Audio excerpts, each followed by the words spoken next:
अस्सलाम वालेकुम, सुबह खैर। कैसे हैं आप सब लोग? ठीक ठाक हैं? अच्छा जनाब, मज़े में रहना, ठीक ठाक रहना बड़ा ज़रूरी है। हेल्दी रहना, फिट एंड फाइन रहना बड़ा ज़रूरी है। अच्छा जी, अब कुछ बात कर लेते हैं कि दिन का आगाज़ करते हैं दुआओं के साथ। दिन का आगाज़ करते हैं इस दुआ के साथ कि अल्लाह ताला हमारी सारी दुआओं को कबूल फरमाए, नेकियां करने की तौफीक दे, आमीन। अच्छा, अब आगे बढ़ते हैं और बात करते हैं एक अच्छी सी रेमेडी की। अच्छी सी रेमेडी क्या है जो आपकी लाइफस्टाइल बदल दे? अच्छी रेमेडी क्या है जो आपके अंदर पॉजिटिव चेंज ले आए? अच्छी रेमेडी वो है जिससे आप खूबसूरत हो जाएं, सेहतमंद हो जाएं और आपकी लाइफ में जो स्ट्रेस है वो कम हो जाए। क्योंकि ज़िंदगी में अगर कोई चीज़ किसी को सबसे ज़्यादा चाहिए वो है कि जी वो खुश रहे और स्ट्रेस ना रहे उसके पास। तो स्ट्रेस दूर करने के लिए आप क्या कर सकते हैं? सबसे ज़्यादा आप ये 4 से 5 बातों का ख्याल रखें तो आप स्ट्रेस दूर कर देंगे। एक तो कोई भी परेशानी है, प्रॉब्लम है, आपने अपने आप को सरेंडर कर देना है अल्लाह ताला के सामने। पहली बात तो ये डिस्कस करना है, दुआएं मांगनी है और ये सोच के दुआ मांगनी है कि ये जितनी बातें आप अल्लाह से कर रहे हैं अल्लाह सुन रहे हैं और इसका सलूशन मिल जाएगा।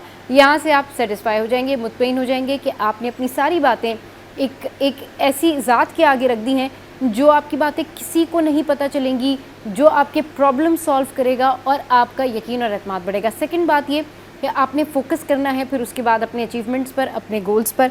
आपने छोटी छोटी ऐसी किसी चीज़ों में नहीं फंसना जो कि आपके लिए प्रॉब्लम का शिकार हो या आपकी कामयाबी से आपको दूर कर दे। तीसरी बात ये कि आपने घर से निकलने से पहले अपना हिसार ज़रूर करना है, आयतल कुर्सी पढ़नी है, चारों कुल पढ़ने हैं। और चौथी बात ये कि आपने करना क्या है, आपने खुश रहना है, किसी भी मुसीबत का सामना करना है। कैसे? वो इस तरीके से कि जब आपको लगता है कि सडन आपको कोई स्ट्रेस हो रहा है, सडन आपको कोई बुरी खबर पता लगी है, सडन आप शॉक में आ रहे हैं, तो आपने फ़िज़िकली तो ये करना है कि डीप ब्रेथ करना है और उसके अलावा आपने जो है वो इस्तग़फ़ार करना है, अल्लाह को याद करना है। ये वो स्पिरिचुअल चीज़ें होती हैं जो कि आपको स्ट्रॉन्ग बनाती हैं। और यकीन करें जब आप अंदर से स्ट्रॉन्ग फ़ील करते हैं, आप जब कनेक्टेड फ़ील करते हैं ना, तो ये बेस्ट टिप्स होती हैं और ये बेस्ट तरीक़ाकार है ज़िंदगी से स्ट्रेस निकालने का, ज़िंदगी से मुसीबतों को दूर भगाने का। अच्छा जी, अब हाँ, हमारे जो आज के गेस्ट हैं उनसे हम बात करते हैं और बड़ी ज़बरदस्त पर्सनालिटी है, मेरे बहुत फेवरेट हैं, बहुत नॉलेज है इनके पास सी से रिलेटेड। और जाहिर सी बात है इतना अरसा इन्होंने जो है वो WWF के साथ इन्होंने गुजारा है और इतना ज़्यादा इन्होंने इसके ऊपर काम किया है, तो इस हवाले से जो है इन्होंने हमें ज्वाइन किया है। वेलकम करते हैं मौज़म अंकल को। अस्सलाम वालेकुम uncle, welcome to the show. कैसे हैं आप? थैंक यू वेरी मच, बहुत बहुत शुक्रिया अच्छे नाम से याद करने के लिए। जी जी बिल्कुल। अच्छा, ये बताइए कि अभी पिछले हफ्ते हमारे सी पे, हमारे खूबसूरत सी पे बड़ी अच्छी एक्टिविटी रही, शेल देखने में आए, तो वहाँ से स्टार्ट करते हैं, फिर हमारी मरीन लाइफ को डिस्कस करते हैं, फिर खूबसूरती के हवाले से बात करते हैं, पिकनिक पॉइंट्स के हवाले से बात करते हैं। जी सर।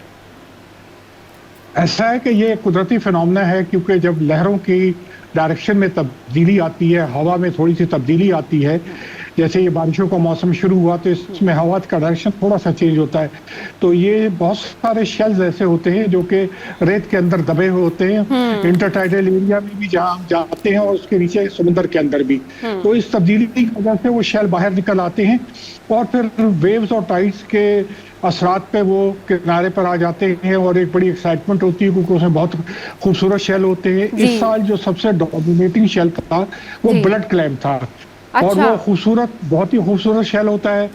उसके अलावा वो एक्सपोर्ट भी किया जाता है, लेकिन इस जगह से एक्सपोर्ट नहीं होता जिसे अब क्लिफ्टन से, लेकिन पाकिस्तान के दूसरे सालों से बहुत बड़ी क्वांटिटी में इसको एक्सपोर्ट किया जाता है और ख़ासतौर पे साउथ ईस्ट एशिया में, मलेशिया, इंडोनेशिया, थाईलैंड में बड़े शौक से खाया जाता है। तो पाकिस्तान इन शेल्स को, इनके गोश्त को एक्सपोर्ट भी करता है।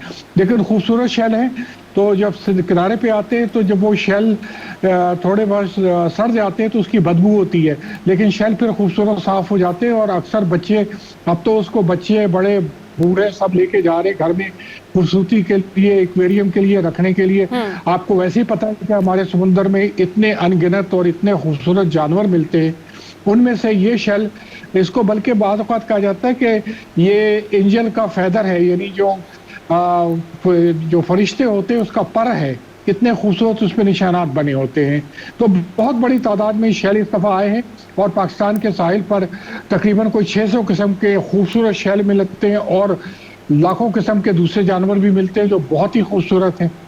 सही, जो बहुत ही खूबसूरत है। अच्छा, मरीन लाइफ पर बात करते हैं, हमारे सी पर बात करते हैं। हमें मरीन लाइफ के हवाले से बताइए कि क्या कुछ है इसमें, कितनी इम्पोर्टेंस है इसकी? ऐसा है कि अल्लाह ताला ने जितनी नेमतें इस मुल्क को दी हैं, शायद हम उसका तसव्वुर भी नहीं कर सकते हैं। जहाँ हमारे पास पहाड़ है, दरिया है, सहरा है, छोटे पहाड़ है, नदियाँ हैं, नहरें हैं, सब ये समुंदर में आती हैं। और समुंदर खुद इतना बड़ा रिच और इतना खूबसूरत समुंदर है, जो कि तकरीबन 1 मिलियन आदमियों को नौकरी और ग़िज़ा। तो इन तमाम चीज़ों के बावजूद भी ये तमाम एनिमल्स जो हैं वो बहुत खूबसूरत एनिमल्स यहाँ पर मौजूद हैं। आपको पता है कि प्रोटोजोवन जो बिल्कुल एक छोटे आँख से नज़र ना आने वाले जानवर हैं, वो भी मौजूद होते हैं। और उसके अलावा जो दुनिया की सबसे बड़ी वेल्स हैं, वो भी हमारे पास बहुत बड़ी तादाद में मिलती हैं। तो इनकी मिलने की वजह से हमारा समुंदर रिच है। 400 किस्म की मछलियाँ हम कमर्शियली एक्सप्लॉइट करते हैं, 1800 किस्म की मछलियाँ हैं। और इसमें इतनी खूबसूरत और इतनी अजीब और गरीब शक्ल की मछलियाँ हैं कि जिसको आप देखते रह जाएं। बड़े जानवरों में दुनिया का सबसे बड़ा जानवर जो ब्लू व्हेल है, वो हमारे पास मिलता है। दुनिया का सबसे बड़ा जो टूथ वाला व्हेल है, स्पर्म व्हेल है, वो मिलता है। और आप छोटे छोटे जानवरों में इतने खूबसूरत माइक्रोस्कोपिक एनिमल हैं कि अगर आप उनको देखते हैं, उनकी तादाद और उनकी इकसाम को देखते जाइए या उनकी खूबसूरती को देखें, तो आपको यकीन आता है कि कुदरत कितनी डिटेल में इन तमाम चीज़ों को बनाया हुआ है। और हम तो उसका तसव्वुर भी नहीं कर सकते कि इतनी खूबसूरती पैदा की जा सकती है। और अल्लाह ताला की समुंदर की नेमतों को देख कर ही हम मेरे ख्याल में अल्लाह ताला की किस किस नेमतों का शुक्र अदा करें, तो हमें हर लम्हे नज़र ये बात आती है कि समुंदर इतना रिच है, इतना खूबसूरत है और इतनी चीज़ें हमारे पास मिलती हैं जो कि हमारी खाने के लिए भी हैं, पहनने ओढ़ने के लिए भी है और उसको देखने के लिए भी है। सही, ये बहुत ज़बरदस्त आपने जो है खूबसूरती के हवाले से बात की है, मरीन लाइफ के हवाले से बात की है। अच्छा, जब हम देखते हैं हमारे साहिल पर, स्पेशली सर सी व्यू पर, और जिस तरह से लोग जाते हैं वहाँ पर जो कचरा फेंक के आते हैं या जो पोल्यूशन है, उसके बाद लिटरली बड़ा दिल जो है वो ख़राब होता है। बड़ा ये सोचने पर मजबूर होते हैं लोग कि अल्लाह ताला ने हमें इतनी ज़बरदस्त नेमतें दी हुई हैं कि हम इनको डेवलप कर सकते हैं, मज़ीद निखार सकते हैं, मज़ीद जो है इसमें खूबसूरती पैदा कर सकते हैं सफाई के ज़रिए। मगर यही हमारे साहिल देखें, कई ऐसे साहिल हैं, कई साहिल तो साफ़ हैं और बहुत अच्छे से हैं, लेकिन ऐसे कई साहिल हैं। अगर कराची के ही हम साहिल की बात कर लें, सीवीओ की बात कर लें, तो जो लोग सीवीओ के सामने रहते हैं, मतलब जो सीवीओ अपार्टमेंट्स में रहने वाले लोग हैं, वो भी नहीं जाते वहाँ पे जस्ट बिकॉज ऑफ दैट कि वहाँ पर बहुत कचरा है, गंदगी है।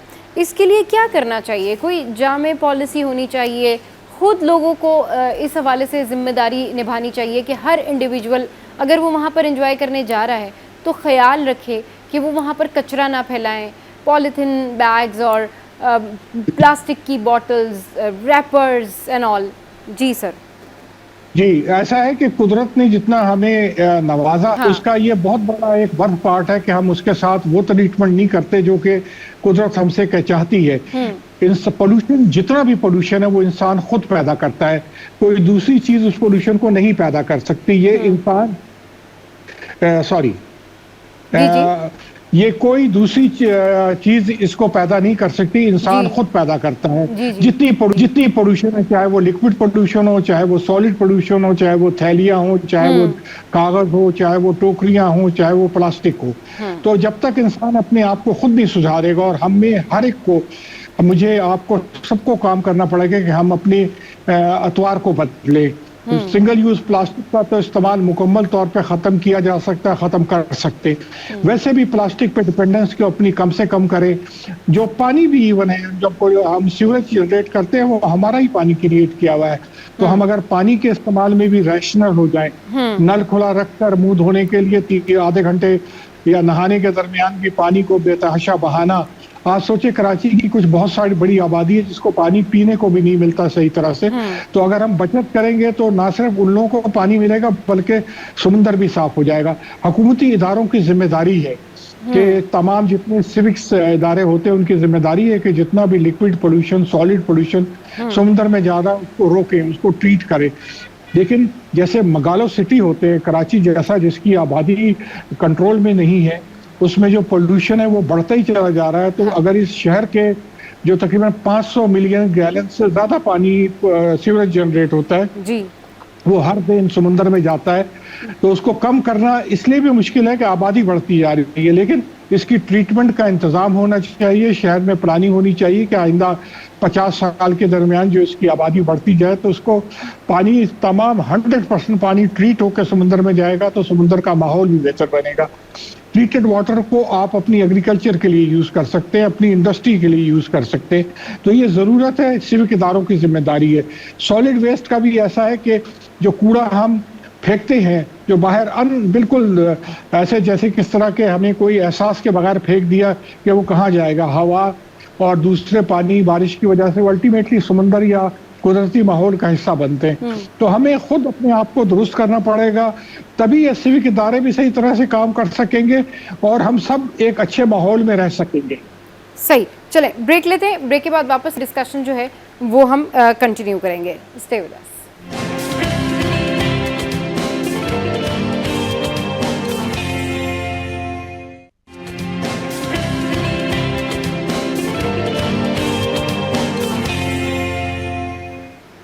Welcome back. तो हम मरीन लाइफ के ऊपर बात कर रहे हैं, सी लाइफ के ऊपर बात कर रहे हैं कि हमारे पास कितने ज़बरदस्त अल्लाह ताला की दी हुई नेमतें हैं जिनका हमें शुक्र भी अदा करना चाहिए। लेकिन बात वही है कि अनफॉर्चुनेटली हमारे जो साहिल हैं, हमारे जो तफरीही मुकामात हैं, पूरी दुनिया में मशहूर तो हैं, लेकिन अगर हम उनको डेवलप कर लें और ज़्यादा, अगर हम उनको साफ़ सुथरा रखें तो मेरे ख़्याल में कोई मुकाबला ही नहीं है। अल्लाह ताला ने हमें बहुत खूबसूरत जो है वो वतन से नवाजा है, बहुत खूबसूरत जो है हमारे पास है। हमारे पास पहाड़ हैं, दरिया है, समंदर है, क्या कुछ नहीं है पाकिस्तान में। लेकिन बात वही है कि जो हमारे ट्रैवलिंग पॉइंट्स हैं, जो हमारे सैर व तफरी के मुकामात हैं, उनमें अगर समंदर की बात करें, बाकी तो माशाल्लाह से जो है वो पूरी दुनिया में ही मशहूर हैं, लेकिन समंदर के हवाले से ये कहा जाता है कि जी अगर इसको साफ़ कर लें तो और ज़्यादा बेहतरी आ जाएगी। सर ये बताइएगा कि हमारे समंदर में जो स्पीशीज़ हैं वो कितनी हैं, फ़िशेस कौन कौन सी हैं, और सबसे ज़्यादा जो है जिसके लोग बहुत ज़्यादा फ़ैन होते हैं, सबसे ज़्यादा जिसको देखना चाहते हैं, डॉल्फ़िन, वो उसकी क्या आजकल सिचुएशन है? वो ज़्यादा तादाद में है, नहीं है, किस तरफ है? और अगर किसी को जाना हो, मतलब डॉल्फ़िन देखनी हो समंदर में, तो वो कौन से एरियाज़ हैं जहाँ पर वो जा सकते हैं और जो है अपनी पिकनिक एंजॉय कर सकते हैं? जी सर। पहले तो मैं ये इस चीज को बताऊं कि देखिए हमारा साहिल जो है तकरीबन 1000 किलोमीटर के बराबर है, तो उसमें पोल्यूशन जो है वो सिर्फ कराची और उसकी विसिनिटी तक महदूद है। जो हमारा बकिया इलाका है वो बहुत ही सीरीन और खूबसूरत और बल्कि जो clean as a whistle count किया जा सकता है। दुनिया के तमाम बीचेस के मुकाबले में बहुत खूबसूरत बीचेस है, वहां जाके हम कर सकते। लेकिन जो समुद्र की लाइफ है उसको एंजॉय करने के लिए है, अगर जैसे दुनिया भर में मछली के शिकार के लिए लोग लाखों डॉलर खर्च करते हैं मछली के शिकार के लिए, और हमारे पास इनका 300 किस्म की ऐसी मछलियां हैं जिनको कमर्शियली एक्सप्लॉइट किया जाता है, और ज्यादातर ये उन इलाकों से किया जाता है, बल्कि 100% इलाकों से किया जाता है जो पोल्यूशन फ्री इलाके। ज्यादा ये खौफ तो होना ही नहीं चाहिए कि हमारी मछलियों के जरिए कोई पोल्यूशन हमारे जिस्म में जाएगा।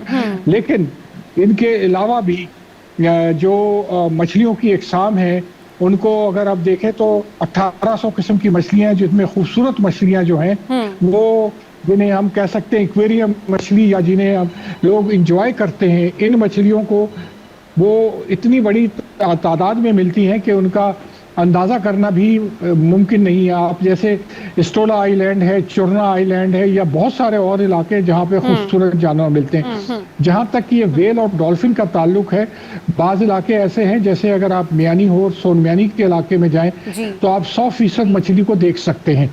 इसी तरह अगर आप इंडस डेल्टा में जो हजामड़ो क्रीक का इलाका है, केटी बंदर से जाकर 100% आप जाएं तो आप मिस नहीं करेंगे, आप जरूर डॉल्फिन के गोल को देखेंगे। तो वो लोग जिन्होंने डॉल्फिन को कैप्टिविटी में देखा होगा, शोज में देखा होगा, वो इंजॉयमेंट कुछ नहीं होती अगर आप नेचर में देखें, क्योंकि नेचर में वेल या डॉल्फिन अपनी ओरिजिनल शक्ल में बिहेव करती है, लोगों के साथ इंटरेक्ट करती है, कश्तियों के साथ बोट राइड करती है, आपकी कश्तियों के साथ अक्सर साथ चलती हैं।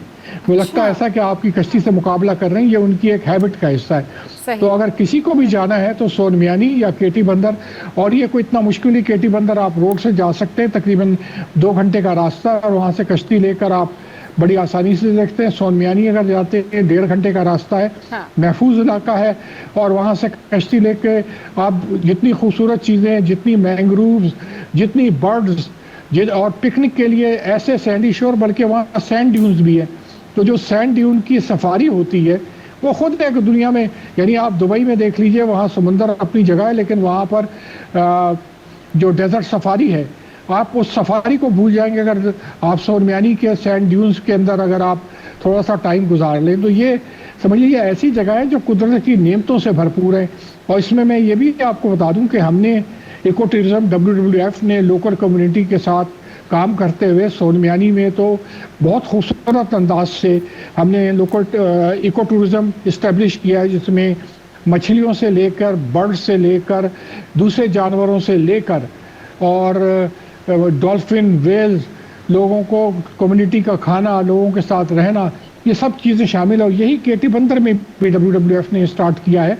तो अगर कहीं पर भी आप जाते हैं तो ये हमारा इदारा जो है इस सिलसिले में आपको खासी मदद कर सकता है, और लोग जाके वहाँ एंजॉय करें, क्योंकि इसका तस्वुर कि इसका कितना फ़ायदा या कितनी खुशी होती है समुंदर में लाइव डॉल्फिन को देखकर, उसका अंदाज़ा वो ही कर सकता है जिसने देखा हुआ हो। सही, बिल्कुल। और वो फीलिंग्स जो होती है, जब आप लाइव देख रहे होते हैं, तो वो बहुत ज़बरदस्त आपको लगता है। उस टाइम पर आपका एक्सपोजर बढ़ता है, उस टाइम पर आपको सीखना और समझने को भी मिलता है कि भाई दिस इज़ कॉल्ड नेचर। ये है वो एक्चुअल में डॉल्फिन जिसको हम देखना चाहते थे, ये है वो जो है ना शार्पली जिस तरीके से वो मूव करती है, इस तरह से ये कैप्टिविटी में वाकई नहीं सही देखी जाती। अच्छा ये बताइए, ये तो आपने सुमयानी या फिर आपने दीगर पिकनिक पॉइंट्स का जिक्र किया, और कौन से ऐसे पिकनिक पॉइंट्स हैं आपकी नज़र में इस मौसम में कि फैमिलीज़ जा सकती हैं, फैमिलीज़ इंजॉय कर सकती हैं?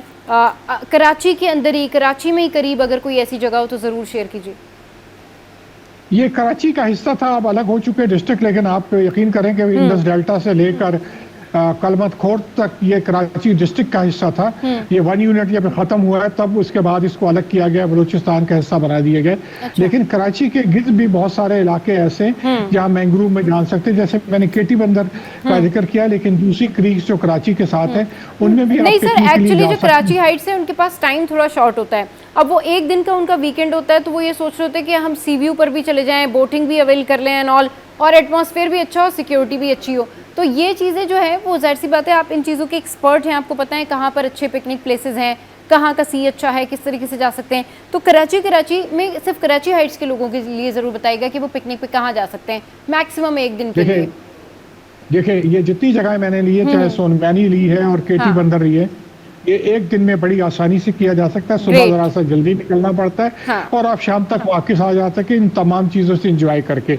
लेकिन ये सारा डिपेंड करता है प्रॉपर प्लानिंग के लिए, अगर आपने प्रॉपर सब चीज़ों को लाइन अप किया हुआ है। कराची के करीब साहिल में जितने भी साहिल है वो चूंकि ओपन सी को फेस करते हैं, तो वहाँ पे जाकर समुंदर को तो एंजॉय कर सकते हैं, लेकिन अगर आपको तैरना नहीं आता है और आप इस रफ वेदर को नहीं कर सकते हैं तो खुदारा उसके करीब ना आ जाएं, क्योंकि बहुत सारी तैरना ना आने की वजह से और गलत आदत की वजह से अक्सर लोग पानी में डूब जाते हैं। लेकिन अगर आप सेफली जाएं तो आपको पता हो कि आप पानी के अंदर नहीं जाना है, या पानी के अंदर कहाँ तक जा सकते हैं आप, कि अपने घुटने अगर तक पानी से आगे ना जाएं और होशियारी से काम करें, लाइफ सेफ्टी इक्विपमेंट आपके पास हो तो एंजॉय कर सकते हैं।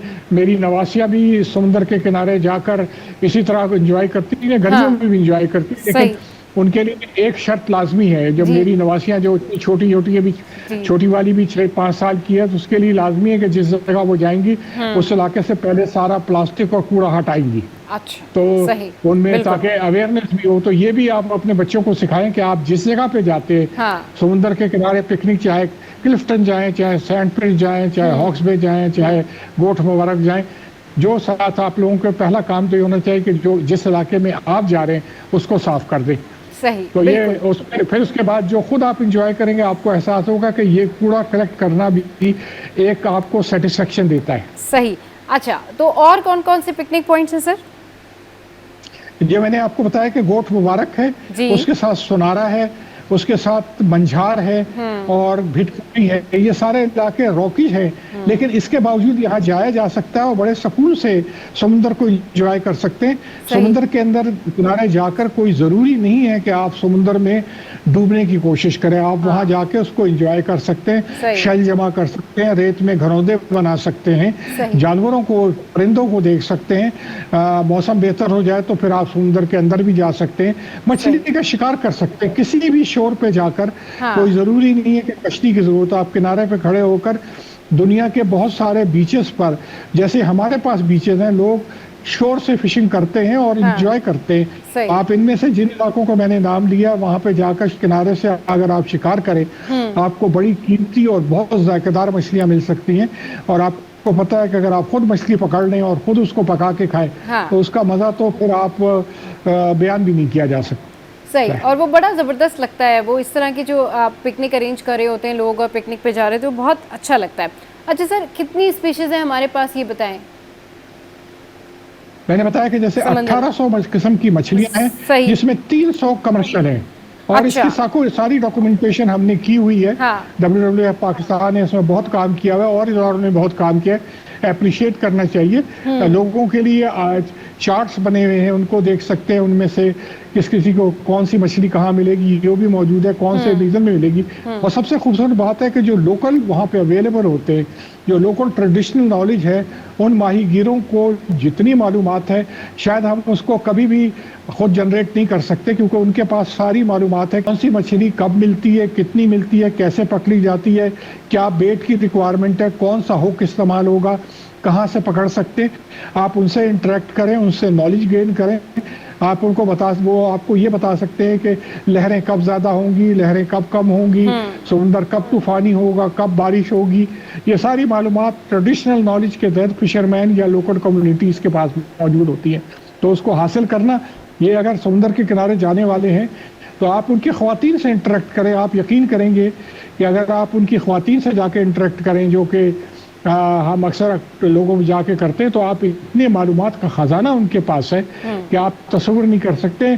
उनको देखें कि उनकी ज़िंदगी किस तरह गुजरती है, तो आप शायद यकीन नहीं करेंगे। जैसे मैंने आपको बताया कि गोट मुबारक एक अच्छी जगह है जाने के लिए। वहाँ की ख़वातीन समुंदर के बिल्कुल 50 मीटर के फासले पे, यानी ज़्यादा से ज़्यादा 100 फुट 150 फुट के बाद पे छोटे छोटे कुएँ खोदती हैं, जो तकरीबन 3 फुट 2 फुट गहरे होते हैं।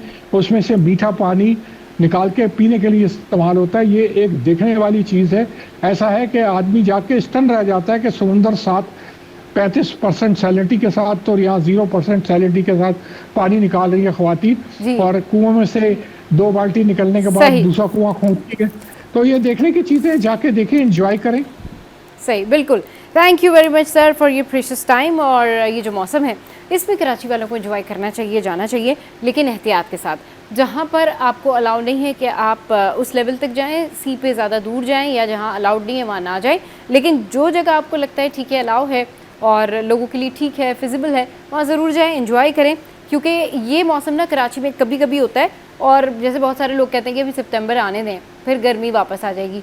सो अल्लाह ना करे सितंबर में गर्मी वापस आए, let's hope for the best. और ऐसे ही मौसम करते करते जो है अक्टूबर आ जाए और जो है विंटर्स शुरू हो जाएं। मिड विंटर्स में ज़ाहिर जो मिड होता है अक्टूबर का, उससे आपको सर्दियों की हवाएं और सर्दियों की जो आमद शुरू हो जाती है, तो वो बड़ा बेहतर रहता है। लेकिन ऑब्वियसली लास्ट ईयर भी सितंबर में बहुत ज़्यादा गर्मी थी, तो ये जो अगस्त का मौसम है, अगस्त में जो मौसम है, इसको अच्छे से एंजॉय करें और ज़रूर घूमने फिरने जाएं। It's really healthy activity. Break लेते हैं, ब्रेक के बाद वापस आएंगे, फिर एक और गेस्ट से आपको मिलवाएंगे।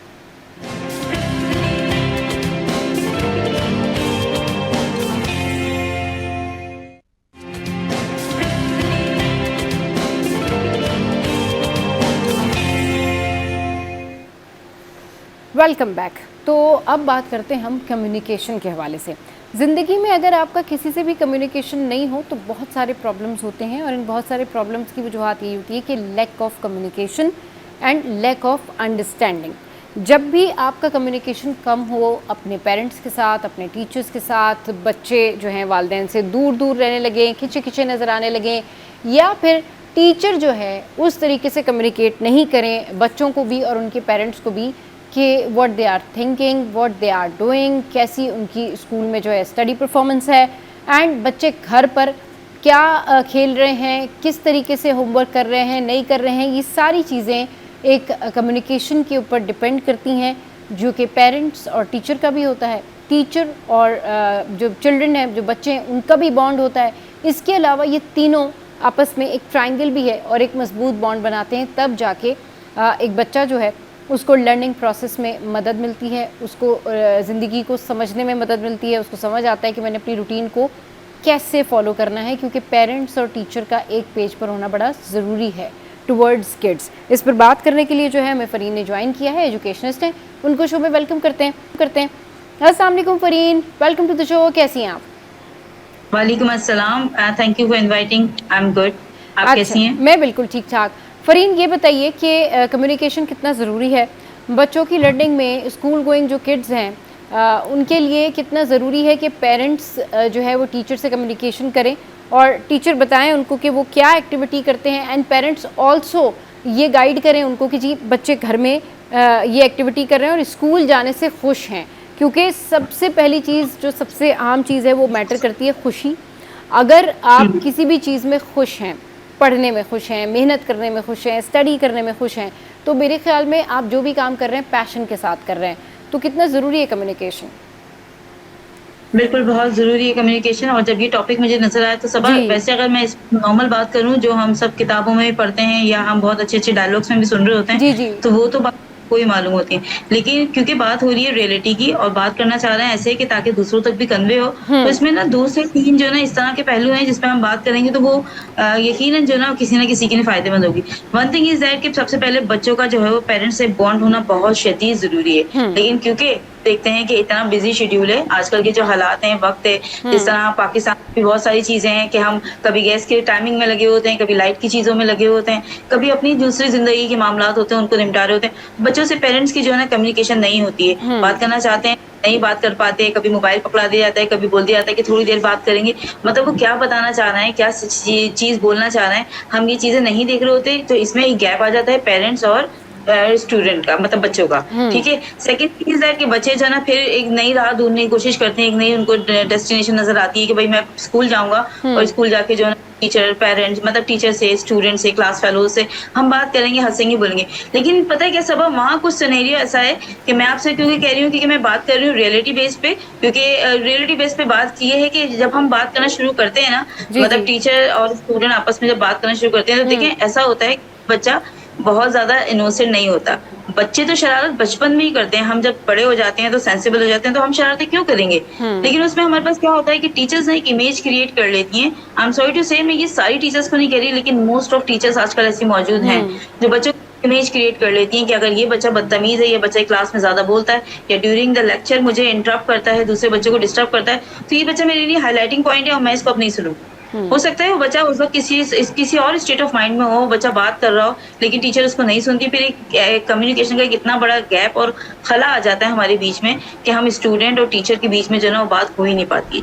सेकंड सबसे मेजर जो थर्ड सबसे मेजर जो चीज है वो ये है कि पेरेंट्स और टीचर की वो भी कम्युनिकेशन नहीं हो पाती। उसका एक सबसे बड़ा रीजन ये है सबा कि जब हम अपने बच्चों को स्कूल में दाखिल कराते हैं तो दाखिल कराते वक्त देखें, क्योंकि ये तो हम सब जानते हैं कि जिस तरह तालीम बहुत जरूरी है इस तरह बिजनेस भी बहुत जरूरी है कि हम बिजनेस बीइंग, अगर हम स्कूल ऑनर हैं तो हम एक बिजनेस कर रहे हैं, मगर बिजनेस में ना हमें कहीं भी ये नहीं भूल जाना चाहिए कि हम कहीं ना कहीं तालीम भी दे रहे हैं, एक बहुत बड़ा जो ना मिशन लेके चल रहे हैं, एक जहाज है जिसको हमने फुलफिल करना है और अल्लाह की नजर शुरू होता है। तो जब स्कूल स्टार्ट होता है तो उस वक्त बहुत ज्यादा वार्म वेलकमिंग होती है, पेरेंट्स को बात की जाती है, हर चीज में बताया जाता है, इंटरेक्ट किया जाता है। लेकिन उसके बाद क्या है, आहिस्ता आहिस्ता स्लोली जैसे जैसे बच्चे की प्रोग्रेस बन रही होती है, हो सकता है उसकी प्रोग्रेस जो है वो उसकी मतलब उसकी इंटेलिजेंस पे ना हो कि वो बच्चा पढ़ाई में बहुत अच्छा हो, लेकिन दूसरे जो उसका जो पार्ट है उसमें वो बच्चा डिस्टर्ब हो, तो वहाँ क्या होता है कि पेरेंट्स की और टीचर स्कूल की जो है वो कम्युनिकेशन में एरर आना शुरू हो जाता है। वो एक चेक, मतलब वो कहते हैं ना कि जैसे कुछ लिस्ट बनाना शुरू कर देते हैं कि ए लिस्ट पेरेंट्स जो है वो एक तरफ हो गए, बी लिस्ट पेरेंट्स एक तरफ हो गए और सी लिस्ट एक तरफ हो गए। अभी अगर मैं आपको वाक्य बताऊं, मेरे बहुत अजीज हैं, उनके साथ ही जी के वक्त पर, अगर यू कांट बिलीव सबा, अगर मैं आपको उनका स्कूल का नाम बताऊं तो एक बहुत नामी ग्रामी स्कूल है जो आजकल बहुत फेमस है, हजारों बच्चे उस स्कूल से तालीम हासिल कर रहे हैं। जी। अब बच्चे की फीस 1 महीना लेट हो गई फॉर एग्जाम्पल, और अगर पेरेंट्स ने आपकी कोई मैसेज था या कोई भी आपको ऐसी चीज़ थी वो अपनी ज़िंदगी में हालात में उलझते हुए कहीं भी मिस कर दिया और वो at a time of result नहीं पहुँच सके वहाँ पर, तो आपका क्या फ़र्ज़ बनता है कि आप जो है दूसरों की परेशानियों को, दूसरों की बुराइयों को छुपाएँ। क्योंकि वो फीस तो आपने मतलब लेनी है ना, कहीं न कहीं ऐसा नहीं है कि आप वो वेव कर देंगे, किसी भी सूरत में। अच्छा आपके साथ ये मसला था, चलो हमने वेव कर दी। अब जो भी हालात हैं, जैसे वाक़यात हैं, आपके अगर बच्चे की कोई 1 महीने की फीस रुक गई, तो इट डज़न्ट मीन कि आपने उस बच्चे को हाइलाइट कर दिया, बता दिया। सबसे पहले जाती है बात कोऑर्डिनेटर तक, देन टीचर्स तक, कि ये जो बच्चा है ना, ये थोड़ा-सा क्लास में जो है ना सबसे डिफरेंट है और इसको अलग रखिएगा। वो जो खुलूस, जो चीज़ें, जो कम्युनिकेशन, जो सारी चीज़ें बच्चों को रिक्वायर्ड होती हैं टीचर से, वो इस बच्चे को नहीं मिलेंगी, क्योंकि ये बच्चा हमारी लिस्ट में है, इसने फीस पे नहीं करी है या इसने कुछ इस तरह के ड्यूज़ क्लियर नहीं कराए। तो अब आप मुझे ये बताएँ कि जब हम बात करते हैं कम्युनिकेशन की, कि वो पेरेंट्स जी। में हो, टीचर्स में हो, स्टूडेंट में हो, बच्चा तो शर्मिंदा हुआ है ना, बच्चा मतलब जाके अपने पेरेंट्स पे गुस्सा कर रहा है। अब अगर माँ-बाप उसको कुछ समझाने की कोशिश करते हैं या उससे कम्युनिकेट करने की कोशिश करते हैं, तो बच्चा समझ नहीं रहा, क्योंकि वो कहता है कि आपकी वजह से जो है ना मुझे स्कूल में जो है ना क्लास से निकाल दिया, आपकी वजह से टीचर मुझसे बात नहीं कर रही, आपकी वजह से मेरी स्कूल के पोर्टल पे पिक्चर अपलोड नहीं हो रही। तब आप ये देखें कि कितने सारे फ्लॉज़ हैं। बिल्कुल, आपने जिस तरह से कहा ना कि एक बड़ा फेमस स्कूल है और वहाँ पर फीस पे नहीं की पेरेंट्स ने, तो बच्चे को क्लास से बाहर निकाल दिया, या फिर पोर्टल पे उसकी पिक्चर अपलोड नहीं हो रही। तो ये सारी चीज़ें, ये तो पेरेंट्स का मैटर है ना, फीस पे करना पेरेंट्स का काम है, बच्चे की जिम्मेदारी तो नहीं है। तो अगर बच्चे को आप इस तरीके से सबके सामने बाहर निकाल देंगे तो बाकी बच्चे से बुली करेंगे, फिर स्कूल में जो बुली होती है या फिर उसकी इंसल्ट होती है, वो कितना उसको बुरा लगा होगा कि जी सारे बच्चे जो हैं वो अंदर बैठे हैं या मुझे बाहर निकाल दिया। तो आप इस सिलसिले में आप ये कर सकते हैं कि आप पेरेंट्स को कॉल करें और उनको ये कहें कि भाई आपने अगर आपने कोई एक्शन लेना ही है, तो आप उनको ये कह सकते हैं कि भाई आपने जो है फ़ीस पे करनी है, या फिर आप जो है अपने बच्चे को स्कूल नहीं भेजें, फ़ीस हो तो भेज दें, लेकिन बच्चों को सबके सामने इंसल्ट करना मतलब कितनी गलत बात है, मतलब इखलाकी तौर पर कितनी गलत चीज़ है। सबा मैं आपसे एक बात और शेयर करूँ, जिस स्कूल का मैं आपको ये बात शेयर कर रही हूँ, ये सिर्फ बच्चे से इंसल्ट नहीं, ये तो पार्ट ऑफ मतलब स्टूडेंट था ना, कि उसके साथ बेचारे ने ये सारी चीजें फेस करी। और देखिए अब जो छोटी उम्र में अगर मैं बात कर रही हूँ 3 क्लास का स्टूडेंट, तो आप देखिए कितनी छोटी एज है। ये बात उसको जिंदगी भर तक जो है रिग्रेट भी करेगी और याद भी रह जाएगी, उसकी शख्सियत में एक तोड़-फोड़ का जो है ना नतीजा होगी ये बात, ठीक है। अब उसके बाद जब पेरेंट्स जाके मैनेजमेंट से बात करते हैं, तो मैनेजमेंट मतलब वही ना स्टेप बाय स्टेप एक बड़े के पास भेज देती है कि भाई ये पर्सन है और ये वाले सर हैं, इनसे बात करें। तो यू कांट बिलीव कि उस शख्स को फीमेल से बात करने की तहजीब नहीं थी। वो ये कहते हैं कि तुम किसी से भी सोर्स लगवा लो, किसी को भी उठा के ले आओ, 2 मिनट में तुम्हें ये कर दूंगा, 2 मिनट में तुम्हें वो कर दूंगा। तुम्हारा बच्चा तो बाइक पे आता है। मेरे पास तो ऐसे लोग हैं जो लैंड क्रूजर में लेके आते हैं बच्चों को। मेरे पास तो ऐसे फलां शख्स हैं जो इस पॉलिटिक्स से ताल्लुक रखते हैं। हाँ, तो फिर तो ये तो फिर शेमफुल एक्ट हुआ ना उस स्कूल के लिए, कि जहाँ पर एक बच्चा लैंड क्रूजर में आ रहा है और एक बाइक पर आ रहा है, और फिर आपने अगर ऐसे बच्चे को एडमिशन दिया हुआ है तो आप उसको सपोर्ट नहीं कर रहे। इतने सारे बच्चे अगर आपको पैसे पे कर रहे हैं, तो मेरे ख्याल में एक बच्चा अगर फ्री में भी पढ़ लेगा तो क्या हो जाएगा। मतलब ये तो हुस्न सलूक है ना, यानी ये आपकी क्रेडिबिलिटी है, ये गुंजाइश है, ये अखलाकियात है, ये मतलब एजुकेशन सेंटर है कि जहाँ पर आप तरजीह दे रहे हैं उस बच्चे को जो लैंड क्रूजर में आ रहा है, और आप उसको बुली कर रहे हैं कि बाइक पे आ रहा है। सो व्हाट, अगर वो बाइक पे आ रहा है तो सपोर्ट हिम। अगर उसके पास फीस जमा कराने के पैसे नहीं है तो सपोर्ट हिम और हर, कि भाई ठीक है इतने सारे बच्चे जो है वो पैसे पे कर रहे हैं ना, लेकिन अगर एक बच्चा ये भी पढ़ लेगा जो कि हमारे स्कूल का स्टूडेंट है, पहले उसके पेरेंट्स फीस पे कर रहे थे, अभी समहाउ वो फीस नहीं पे कर सके, तो is that education of that big school और इंस्टीट्यूशन। एक पॉइंट और भी रेज कर सकते हैं हम, क्योंकि देखिए जब हम बात करें कम्युनिकेशन तो बाद में आती है। आप पहले खुद तो अखलाकियात सीख जाएं। आपको मतलब एक मदर से बात करने की तहजीब नहीं है कि वो मदर अपना घर छोड़ के बच्चे की नहीं आई है कि भाई प्लीज आप थोड़ा सा रिलीफ कर दे, और जो ना इसी तरह मेरे बच्चे को क्लास में बैठने दे, तो आप उसको तड़ियां लगा रहे हैं, आप धमकियां लगा रहे हैं, क्योंकि आपका स्कूल चल गया, आपके कैंपस पे कैंपस खुल गए। तो मतलब ये सामने हमारा एजुकेशन सिस्टम है जिसको हम कभी भी जो ना मतलब क्या कह सकते हो। मुझे तो अफसोस हो रहा है इस वाक्य को बताते हुए। बिल्कुल, ये अफसोसनाक बात है और ये बहुत सारे स्कूल्स करते हैं।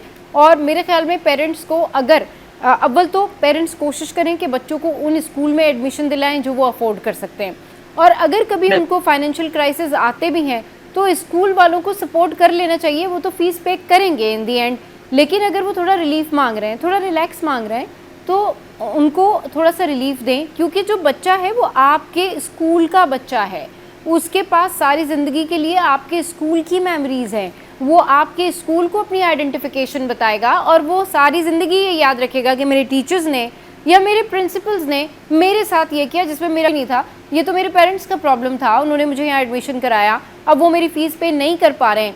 तो ये सारे सर्कमस्टेंसेस और ये सारी प्रॉब्लम्स वो बच्चा क्यों भुगते? क्या टीचर सपोर्टिव नहीं हो सकते? क्या वहाँ पर कोई ऐसा नहीं प्रोसेस बना हुआ है कि जी अगर किसी बच्चे के सडन कोई क्राइसिस आ जाए पेरेंट्स के साथ तो उनको कैसे रिलीव करना है, कैसे एडजस्ट करना है? This is really bad. इस पर हमने बहुत अच्छा किया कि बात की, डिस्कशन की। हम इस पर मज़ीद भी बात करेंगे कि एजुकेशन सिस्टम को कैसे बेहतर होना चाहिए, लेकिन छोटे से ब्रेक के बाद।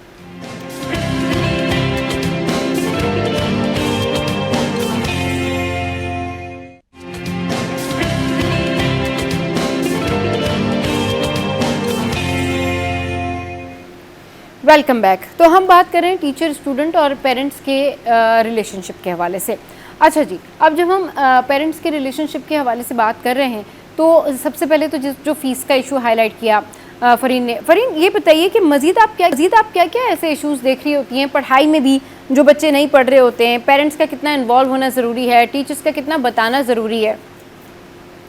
सबा मैंने इसमें अभी प्रोग्राम में अभी यही बात छोटी सी हाईलाइट की थी, लेकिन इसमें हम गुफ्तगू कर लेते हैं। हाँ। देखिए पेरेंट्स, मैं फिर वो बता रही हूँ कि पेरेंट्स, एक पेरेंट बच्चा, फॉर एग्जांपल देखिए नामी गिरामी लोग या जो लोग अपने घर में जिनके ऑलरेडी बच्चे जो है हाई एजुकेशन में पढ़ रहे हैं या वो बड़े हो गए हैं, वो किसी पोजीशन में पहुंच गए, तो उन बच्चों के लिए, छोटे बच्चों के लिए पढ़ना मुश्किल नहीं है, सही है, पेरेंट्स को भी उनको गाइड करना बिल्कुल मुश्किल नहीं है। लेकिन वो लोग जो अपने बच्चे को पहला बच्चा है, फॉर एग्जाम्पल एक नॉर्मल फैमिली का मिडिल क्लास का बच्चा है, अब माँ उसको पुश कर रही है, उसको सिर्फ यही पता है कि भाई आपने ये होमवर्क करना है, आपने ये टेस्ट याद करना है, टीचर को अच्छे से मार्क्स देने, लेकिन बच्चे को ये नहीं मालूम, माँ को ये नहीं मालूम कि वहां तो सारे मैटर्स ही अलग चल रहे हैं, वहाँ सारे मैटर्स ही अलग चलना है कि अगर जो चीज, जो प्रॉब्लम जो है वो सिर्फ मैनेजमेंट तक आइडेंटिफाई होनी चाहिए थी, उनको एक बॉक्स के अंदर रखनी चाहिए थी, आपने वो जो है वो अनबॉक्स कर दी है और वो सारी चीजें जो है बिखर के स्कूल तक आ गई हैं, मतलब वो टीचर्स तक आ गई हैं, क्लासरूम तक आ गई हैं, वो सारी चीजें, जिससे बच्चे की एजुकेशन पे इफेक्ट पड़ रहा है, बच्चे की मेमोरी पे इफेक्ट पड़ रहा है। बच्चा अगर अच्छा करना भी चाह रहा है तो दूसरे साथी जो है वो उसको बता रहे हैं, उसको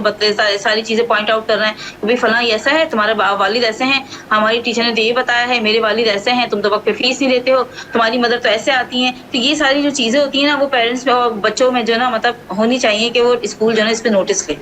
सही, बिल्कुल। अच्छा, एजुकेशन सिस्टम किस तरह से बेहतर होगा? बच्चों के जो पूरा चैप्टर्स होते हैं, जो पूरा सिलेबस होता है, उसको कैसे कवर अप करना चाहिए? इसमें पेरेंट्स कितना किरदार अदा कर सकते हैं?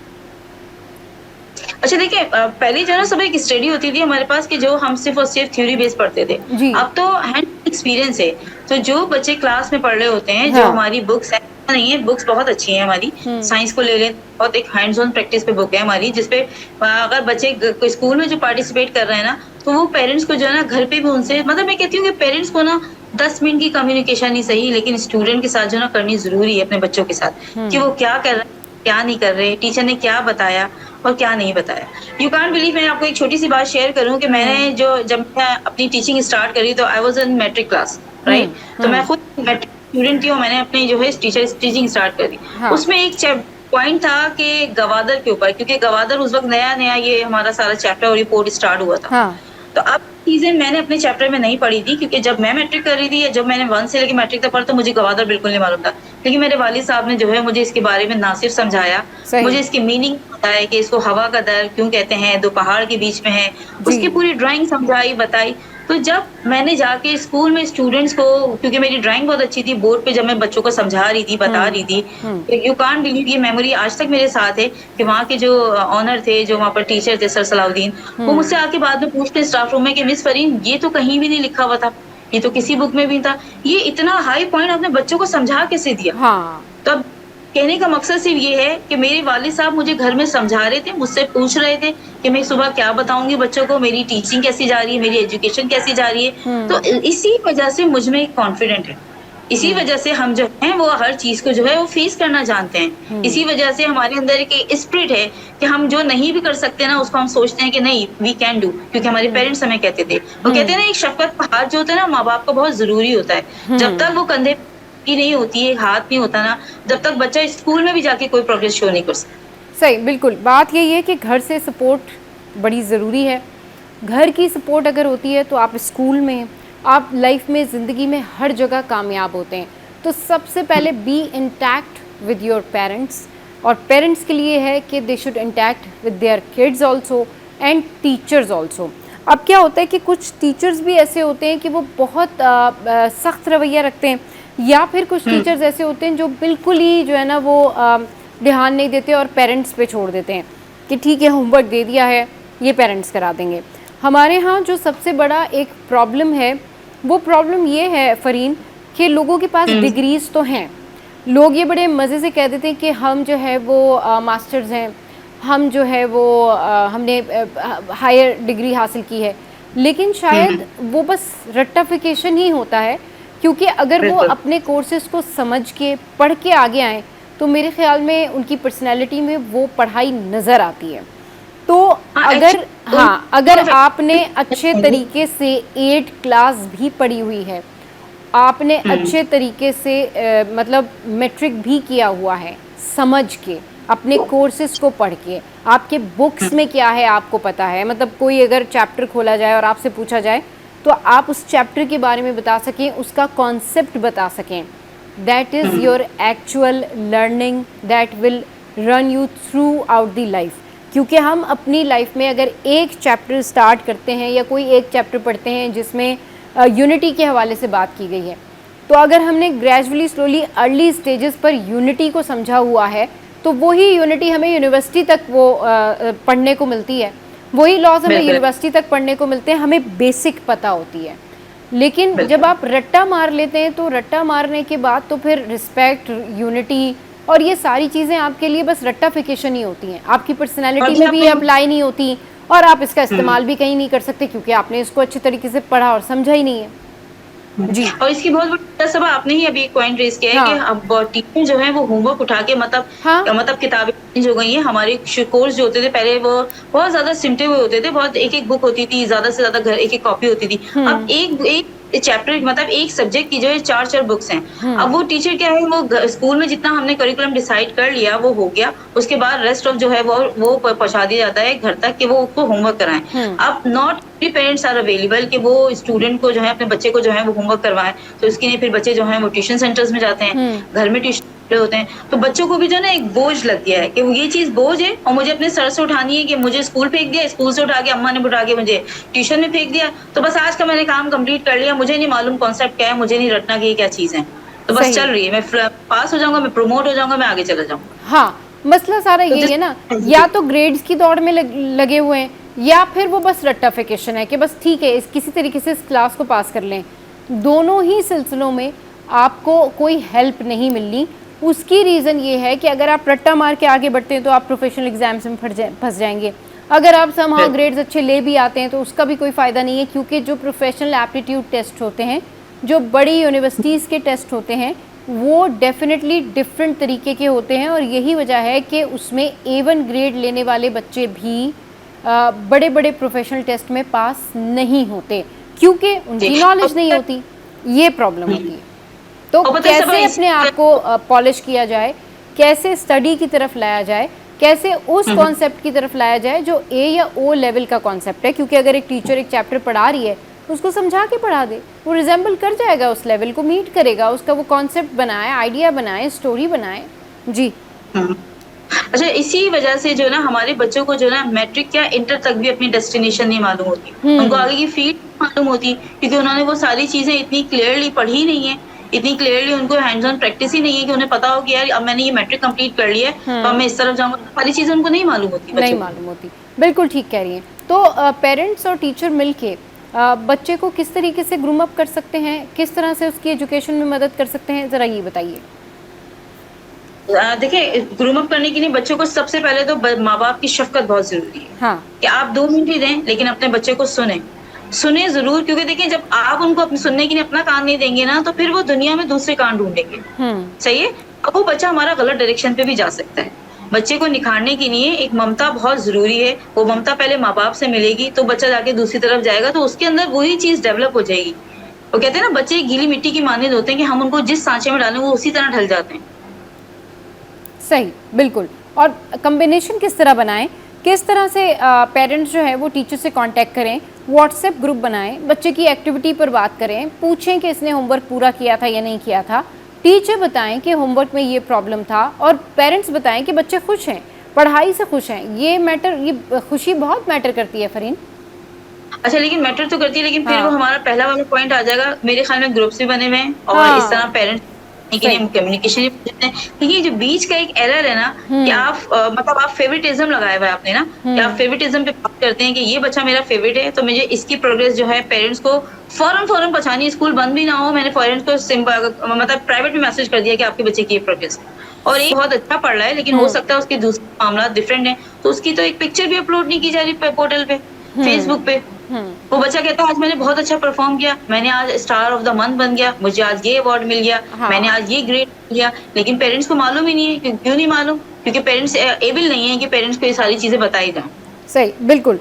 Thank you very much Fareen for your precious time. और बात यही हो रही है कि we were talking about parents teacher collaboration, उनका रिलेशनशिप अच्छा होना चाहिए, तब जाके आपको पता चलेगा कि आपका जो बच्चा है वो किस तरीके से स्कूल में पढ़ रहा है, उसकी इंटेंशन क्या है, वो क्या करना चाहता है, उसकी हैंडराइटिंग में कितनी गलतियां हैं, उसके लर्निंग प्रोसेस में कितनी गलतियां हैं, उसके स्टडी आवर्स में क्या प्रॉब्लम है कि वो कितनी देर तक बैठ के पढ़ सकता है या नहीं पढ़ सकता है।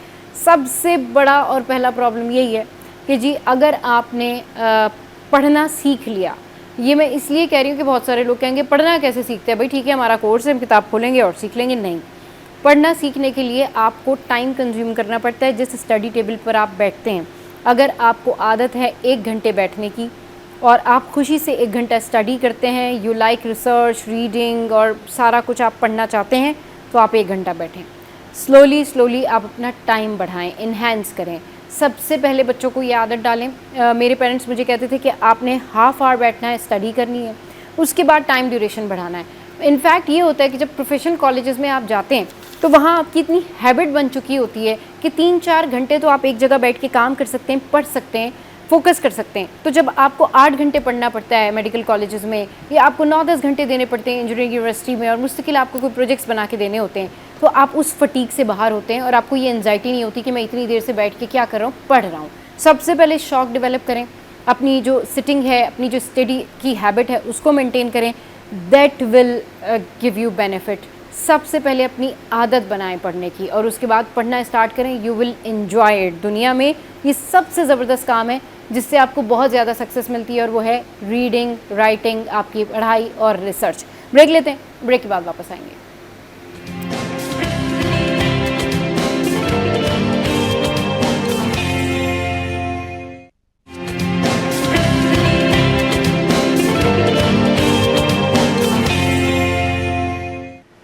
Welcome back. तो अब कुछ बात करते हैं हम रिलेशनशिप के हवाले से।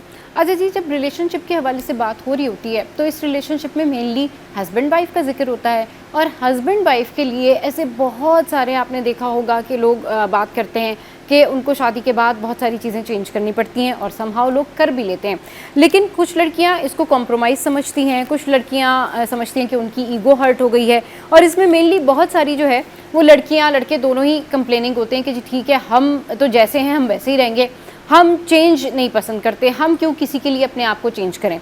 तो ये बड़ा ज़बरदस्त टॉपिक है जिस पर बात करने के लिए आयशा खान इस वक्त हमारे साथ हैं, मोटिवेशनल स्पीकर हैं, उनको शो में वेलकम करते हैं। अस्सलाम वालेकुम Ayesha, welcome to the show. बहुत दिनों बाद आप मेरे शो पर आई। वालेकुम सलाम सबा, हम तो आपको देखने के लिए तरस गए। हाँ, Zoom पे सिर्फ so आप sweet हमें of you. देख सकती हैं, हम आपको नहीं देख पाते हैं। हाँ, बस नहीं, जल्दी मिलेंगे हम लोग इंशाल्लाह स्टूडियोज़ में ही। आयशा, एक अच्छा टॉपिक है, और आप क्योंकि बहुत ज़बरदस्त मोटिवेशनल स्पीकर हैं और लोगों को बहुत अच्छे से गाइड करती हैं, तो मैं चाहूँगी कि आप बताएं कि शादी के बाद हस्बैंड वाइफ को जो जिन लोगों की नई नई शादियाँ हो रही होती हैं या जिनकी शादियों को बहुत टाइम गुजर गया होता है, वो फिर भी कंप्लेनिंग होते हैं, उनको क्या चेंज करना चाहिए?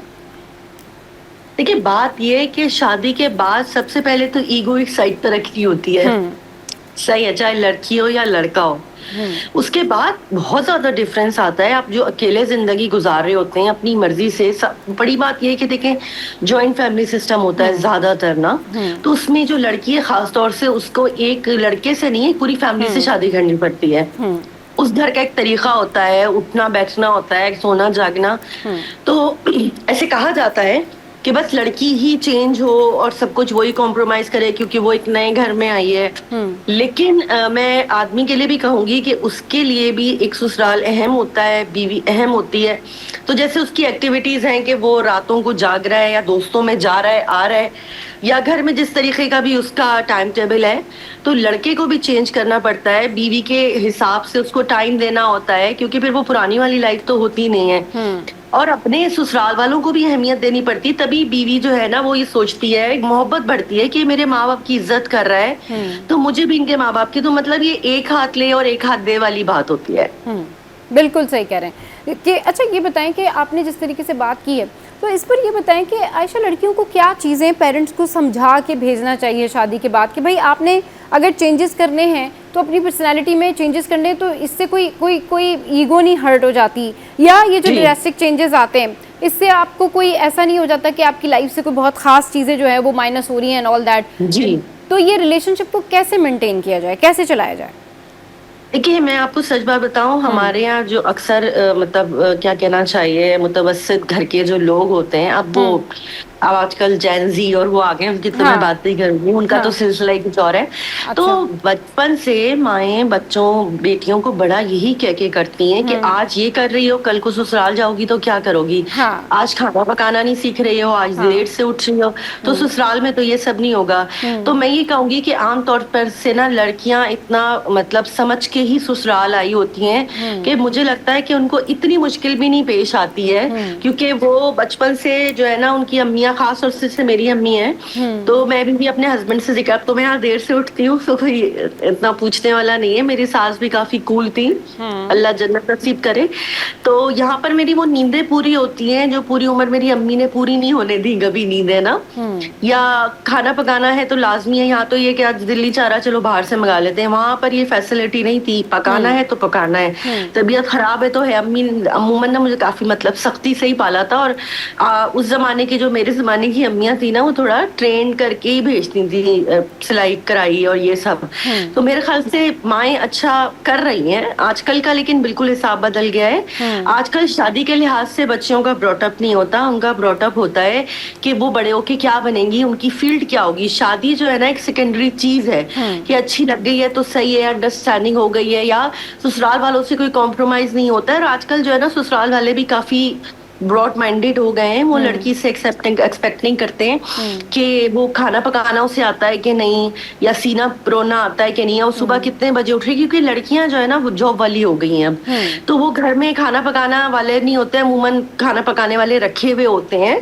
और या फिर ये कि घर में जो ऐसी बहुएं हैं जो काम नहीं कर रही हैं बाहर ऑफिस वगैरह का, तो वो पका लेती हैं। मेरे ख्याल में आजकल माहौल जरा इजी गोइंग हो गया है, आप क्या कहती हैं सबा? जी बिल्कुल इजी गोइंग तो है, लेकिन बात सारी ये है कि रिस्पॉन्सिबिलिटी तो रिस्पॉन्सिबिलिटी है, मतलब कितनी भी सहूलत हो या कितनी भी ऐसा कुछ हो, हमने तो अपने पेरेंट्स को ही देखा है ना, हमने तो अपने घर में ये सारी चीज़ें देखा है कि हाउस हेल्प होने के बावजूद भी अम्मी को इस बात का ख्याल रहता था कि नहीं भाई दादी अम्मी ने आना है, या मेरी दादी ने आना है, या फूफो ने आना है, या जिस तरह से वो जॉइंट फैमिली सिस्टम में रहती थी, या एंड ऑल दैट। बट ऐसा कोई नहीं था कि ऐसा प्रॉब्लम होता है। और आज भी बहुत सारे लोग हमारे इर्द गिर्द आप देखती हैं कि रह रहे होते हैं, लेकिन उनको रिलेशनशिप बेहतर करना चाहिए। अपार्ट फ्रॉम दैट वो ये बात कर रहे होते हैं कि नहीं हमारी लाइफ से जो हैप्पीनेस थी वो ख़त्म हो गई, हम क्यों किसी के लिए अपने आप को चेंज करें, हम क्यों अपनी ये एक्टिविटी ख़त्म करें। बिल्कुल भी मत करें, मगर फिर कम से कम अपना पार्टनर इतना अंडरस्टैंडिंग चूज़ कर लें,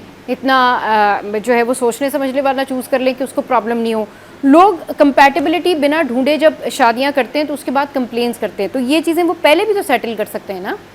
बिल्कुल ऐसा ही है, घर का माहौल देखना पड़ता है। रिश्ता होता ही इसलिए, पहले मेलजोल होता ही इसलिए कि लड़के वाले लड़की के घर वालों का थोड़ा अच्छे तरीके से बातचीत हो, इतना फ्रेंकली बात हो कि आप जान सके कि उनकी छोटी छोटी जो मसरूफियात हैं या क्या है उनके घर में, क्या सिस्टम है, और लड़की वाले ये जान सके उनके घर में थोड़ा आना जाना करके कि इनके घर के तौर तरीके क्या हैं। नहीं मिल रहा है तो लड़का बेशक पैसे वाला हो या लड़की बेशक बहुत खूबसूरत हो, वो शादी नहीं चलती है।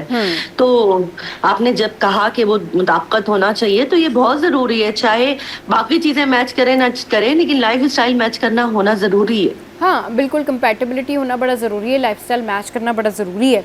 आपके साथ कभी कोई ऐसा इंसिडेंट हुआ हो कि आपने देखा हो किसी को कि किसी की फैमिली में बहुत अच्छी, मतलब 2 लोगों की बड़ी ज़बरदस्त तरीके से शादी हुई हो, बड़ी धूमधाम से शादी हुई हो, और 3 महीने 4 महीने बाद जो है वो डिवोर्स की नौबत आ रही हो। तो ऐसा अगर कोई इंसिडेंट है तो शेयर कीजिए और उसकी वजूहात भी हमें बताइए आयशा। हाँ, अच्छा, ऐसा हुआ है, बहुत लोगों में हुआ है। एक हमारे रिश्तेदार थे, तो ऐसा हुआ कि बड़ी अजीब सी बात है कि अब टीवी पे मैं बताऊंगी, ऐसा ना हो नहीं, वो सुन ले अगर तो। आप कंफर्टेबल हैं तो ठीक है, नहीं तो नो इश्यूज, आप चलिए सुपरफिशियल पुराना बता वाकया सकती हैं। सुना देती हूँ। हाँ, पुराना बताती हूँ। एक तो रिश्तेदार थी हमारी, उनकी बड़ी धूमधाम से शादी हुई, लड़की अमेरिका से आई हुई थी, उसकी शादी यहीं पर हुई। लड़के वाले कास्ट अलग थी उनकी ना, अच्छा, तो उन्होंने शादी करी और मतलब समझे वलीमा नहीं, वलीमा नहीं हुआ। और वो भी लड़की एकदम घबरा गई। लड़के वालों ने भी उसको कोई मोहलत नहीं दी और जहेज वगैरह के ताने दिया, हालांकि उनको पता था कि क्या सामान आ रहा है क्या नहीं आ रहा है, ऐसी बात नहीं थी। और दूसरे जहाँ शादी चलाने वाले शरीफ खानदान के लोग होते हैं ना, वो जहेज वगैरह चाहे उन्हें पसंद आए ना, इन बातों पे रिश्ता खत्म नहीं करते हैं। तो बहरा लड़की ने कहा, रात को लड़का जो है वो रूम में नहीं आया है, तो उसने सास ने कहा है तुम जहेज में क्या लेकर आई हो। वो जो घर आई है ना घबरा के, तो फिर वो नहीं गई। मैं ये बताऊं, लड़की काफी वेल ऑफ थी, तो वेल ऑफ लोगों में ना कॉम्प्रोमाइज नहीं होता है, और वो सोचते हैं उनके माँ बाप कि हम हमारी बच्ची की हम पे भारी तोड़ी है हम। लेकिन जो हमारे जो तबके के लोग होते हैं जिनको व्हाइट कॉलर कहा जाता है, तो वहां पर ना इज्जत बहुत बड़ी चीज होती है उनके लिहाज से, कि बट्टा लग जाएगा नाम पे। वो लड़की को भी समझाते हैं और लड़के को भी समझाते हैं, और वो मतलब आखिरी हद तक कोशिश करते हैं कि रिश्ता निभ जाए। फिर भी ना निभे तो वो फिर बड़ी अफसुर्दा मतलब वो बात हो जाती है उनके लिए कि अलहदगी। लेकिन वो जो अपर क्लास लोग हैं उनके लिए अलहदगी कोई बड़ी बात नहीं है, लेकिन वहां पर है हमारे तबके में बड़ी बात समझी जाती है। सही, बिल्कुल। अच्छा, एक रिश्ते को बनाना, एक रिश्ते में टाइम गुजारना, नए लोगों को समझना, अंडरस्टैंडिंग डेवलप करना कितना मुश्किल होता है दोनों तरफ से। लड़के के लिए भी चैलेंज होता है, लड़की के लिए तो बहुत ज़्यादा चैलेंज होता है। लड़के के लिए इतना चैलेंज होता है कि उससे अपनी बीवी को सपोर्ट करना होता है अगेंस्ट अपनी माँ बहन के या बाप में जाके। वो अपने ससुराल, वो लड़की वाले तो बहुत ही ज्यादा मतलब डाउन टू अर्थ होते हैं, दामाद के लिए तो वहां तो इतना मसला होता नहीं है। लेकिन वो अपने घर में कैसे मैनेज करेगा, और उसके जो घर वाले एकदम शॉक में आ जाते हैं कि यार तो बच्चा बट गया हमारा, इसकी तो बीवी आ गई, अब ये टाइम नहीं दे रहा। उनके घर वाले अजीब भड़क जाते हैं, खुद अपनी पसंद की दुल्हन लाए होते हैं लेकिन पहले दिन से उसके खिलाफ हो जाते हैं। तो ये लड़का इसमें वाकई बढ़ जाता है कि वो कैसे काम डाउन रखे अपने घर वालों को भी और बीवी को भी। तो उसमें होता यही है कि थोड़ा बहुत, देखिए मैं ये मानती हूँ कि या तो घर वालों का दिल दुखता है, थोड़ा बहुत होता है, बहुत प्रॉपर जो है ना बैलेंस नहीं हो पाता, या फिर बीवी का होता है। लेकिन फिर वक्त के साथ वक्त लगता है, फिर एक अंडरस्टैंडिंग डेवलप होती है। बीवी कहती है अच्छा भाई ससुराल वालों में ये खराबियां हैं लेकिन ये खूबी भी है। फिर ससुराल वाले सोचते हैं कि बहू में ये खराबी है लेकिन इसमें ये खूबी भी है। तो वो क्या करते हैं कि कुछ माफ कर देते हैं और कुछ माफ कर देते हैं, तो वो मिल बैठ के गुजारा हो जाता है। लेकिन उसके लिए बात यह है कि दोनों में सब्र होना बहुत जरूरी है, क्योंकि उसमें क्या होता है कि जो लड़का होता है ना वो पिसता है, कमरे में जाता है बीवी की सुनता है, बाहर आता है माँ की सुनता है। तो मैं ये कहती हूँ शादी से पहले ही माँ ये अपना जहन बना ले कि बीवी आ रही है, अब घर का माहौल वो नहीं रहेगा, बेटे के टाइमिंग्स वो नहीं रहेंगे, हम उसकी घर का नया फर्द आ रहा है जो इस लड़के के लिए ही आ रहा है। तो लड़का बाहर भी घूमने जाएगा, ससुराल भी जाएगा, बाहर खाना भी खा लेगा 100 दफा, मतलब उसकी एक्टिविटीज होंगी। और बीवी भी ये सोच कर आए कि सिर्फ मेरा शौहर नहीं है, अपनी माँ का बेटा भी है, तो ये उन्हें भी टाइम देगा, उनकी बात भी सुनेगा, और मुझे भी सुननी पड़ेगी क्योंकि वो घर की बड़ी है, जैसे अपनी अम्मी की सुनती हैं। बिल्कुल, चले इस पर डिस्कशन करते हैं कि फैमिलीज में एक्चुअली होता क्या क्या है। लड़कियों को तो बहुत कुछ बर्दाश्त करना पड़ता है, वो ज़ाहिर है सास भी हैं, उनकी नंदे भी होती हैं, फिर उनको एक पूरी फैमिली जो है वो मिलती है, फिर वो अपना घर छोड़ के यहाँ पर आती हैं। चैलेंजेस पर भी बात करते हैं और इस पर बात करते हैं कि सास नंद का जो एटीट्यूड होता है टुवर्ड्स दैट गर्ल, वो कैसा होना चाहिए कि अगर उसके अपने शौहर से नहीं भी बन रही है तो वो क्या किरदार अदा कर सकते हैं, उसमें किस तरीके से वो मैटर सॉल्व करवा सकते हैं। इस पर करेंगे बात छोटी सी ब्रेक के बाद।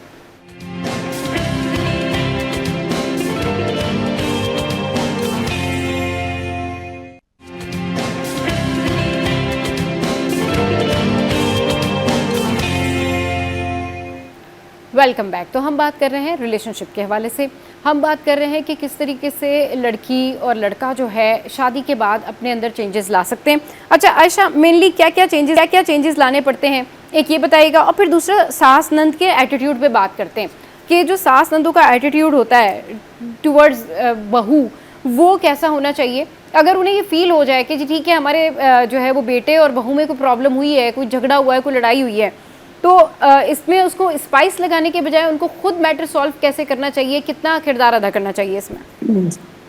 अच्छा, मैं इस लिहाज से आपको बताती हूँ, मैं अक्सर अपने मियाँ से डिस्कस करती हूँ। मेरा बेटा माशाल्लाह अभी 22 इयर्स का है, माशाल्लाह। 4-5 साल बाद इंशाल्लाह उसकी शादी भी करूंगी। तो मैं ये कहती हूँ कि मेरी बहू को अपनी मियाँ से कोई प्रॉब्लम हो, लेकिन ना मैंने उससे खाना बनवाना है, ना मुझे उससे सुबह उठा के बिठाना है, ना घर का कोई काम कराना है, जब चाहे मियाँ के साथ जाए, जब मियाँ के साथ आए। बस मैं चाहती हूँ कि मुझसे वो कोई गड़बड़ नहीं करे और घर का माहौल सही रखे, बाकी उसका जो दिल चाहे करे। तो मैं इस टाइप का अपना ज़हन लेके इस वजह से चलती हूँ क्योंकि मुझे पता है कि बहुएं जो हैं आती हैं तो उन्हें किन बातों से प्रॉब्लम हो सकती है। तो मैं वो, असल में मेरी सास माशाल्लाह बहुत अच्छी थी, उन्होंने बहुत अच्छी तरह मुझे रखा है, तो मुझे अंदाजा है कि मुझे उनकी क्या बातें पसंद थी, तो मैं वही बातें करूंगी। तो मैं ये सोचती हूँ कि आजकल के जमाने में बेशक ऐसा है कि खाना पकाने में किचन संभालना पड़ता है, या जो उनके कोई प्रोफेशन नहीं है तो बेशक वो घर के छोटे मोटे काम भी करेंगी। लेकिन बात ये कि जो अगर मियाँ बीवी में जो झगड़ा पैदा हो रहा है तो मेरे ख्याल से न्यूट्रल होके बात करें। ज्यादातर लोग पता है क्या कहते हैं, हमारा बेटा मर्द है वो तो बेटा ऐसा करेगा, मतलब मर्द के नाम पर सास उनको हर सूरत में बहू को कहती है कि कॉम्प्रोमाइज तुम्हें ही करना है, वो तो लड़का है, लड़का ऐसी 100 बुराई करके आ जाएगा, उस पे कोई नाम नहीं उठाएगा। लेकिन तुमने अगर ये बुराई कर ली तो सारा, जैसे कि तलाक की सूरत में पूरा जो माशरा है वो बीवी को कहता है कि लड़की में कोई कमी होगी। तो ये एक बड़ी अजीब सी चलन है जमाने की कि मर्द को 100 खून माफ है, और मतलब क्या कहना चाहिए, नाउजुबिल्लाह, कि अल्लाह की तरफ से भी मर्द को जो हैसियत दी गई है वो औरत को नहीं दी गई है। अभी पिछले दिनों मुझे कुछ जरूरत पेश आई तो औरत की गवाही नहीं होती है, उसका कोई मतलब है ही नहीं। तो जब हमारे यहाँ शुरू से इस किस्म की चीजें हैं कि इस जायदाद नहीं, वो तो इस वजह से है, नहीं वो तो इस वजह से नहीं, वो एक अलग बात है और वो इस वजह से है, जाहिर सी बात है। अल्लाह ताला ने जो कहा है वो तो हमें मानना ही है, वो तो सारे रूल्स बिल्कुल ठीक है। इमोशंस की वजह से, इमोशनल होने की वजह से, that's another part of story Ayesha, वो एक अलग मैटर है। और उसमें जो कुछ भी हमारे दीन में है वो जाहिर है हमारे लिए काबिल एहतराम है, जो कुछ भी कहा गया है वो हमें मानना है, एक्सेप्ट करना है। बट जो एटीट्यूड है, मैं बात कर रही हूँ सास नंद के हवाले से, जो एटीट्यूड है उस पर बात करें कि आजकल का जो एटीट्यूड है वो, अगर सास नंदे, जो नंदे होती हैं या बहनें होती हैं, वो अगर ये समझ जाएं कि हमारी जो भाभी है वो अपनी फैमिली छोड़कर आई है, हमें इसके साथ दोस्तों की तरह भी रहना है, बहनों की तरह भी रहना है, अगर उसकी हमारे भाई से कोई झगड़ा हो गया है तो हम इस मैटर को सॉल्व कर लें, ना कि हम बीच में जो है वो भड़काएं कि नहीं ठीक है वो तो ये कर रही है, वो तो ये कर रही है। क्योंकि हम रिलेशनशिप की बात कर रहे हैं ना, कि रिलेशनशिप बनाना सिर्फ आने वाली लड़की का काम तो नहीं है ना, बाकियों को भी तो एक्सेप्ट करना चाहिए। जी जी, यही तो मैं कह रही हूँ कि जब मियाँ बीवी का झगड़ा होता है तो कहा यही जाता है कि मर्द है, तुम्हें ही कॉम्प्रोमाइज करना है, तुम्हें ही सहना है और बर्दाश्त करना है। लेकिन ऐसा नहीं होना चाहिए। सास को खास तौर से, नंद तो चले, जैसी सास बिहेव करती है ना घर में, उसकी बेटी खुद ब खुद उसी पे चलती है। ये वो अलग से भड़काए भी तो सास ना भड़के ना तो घर का माहौल खराब नहीं होता है।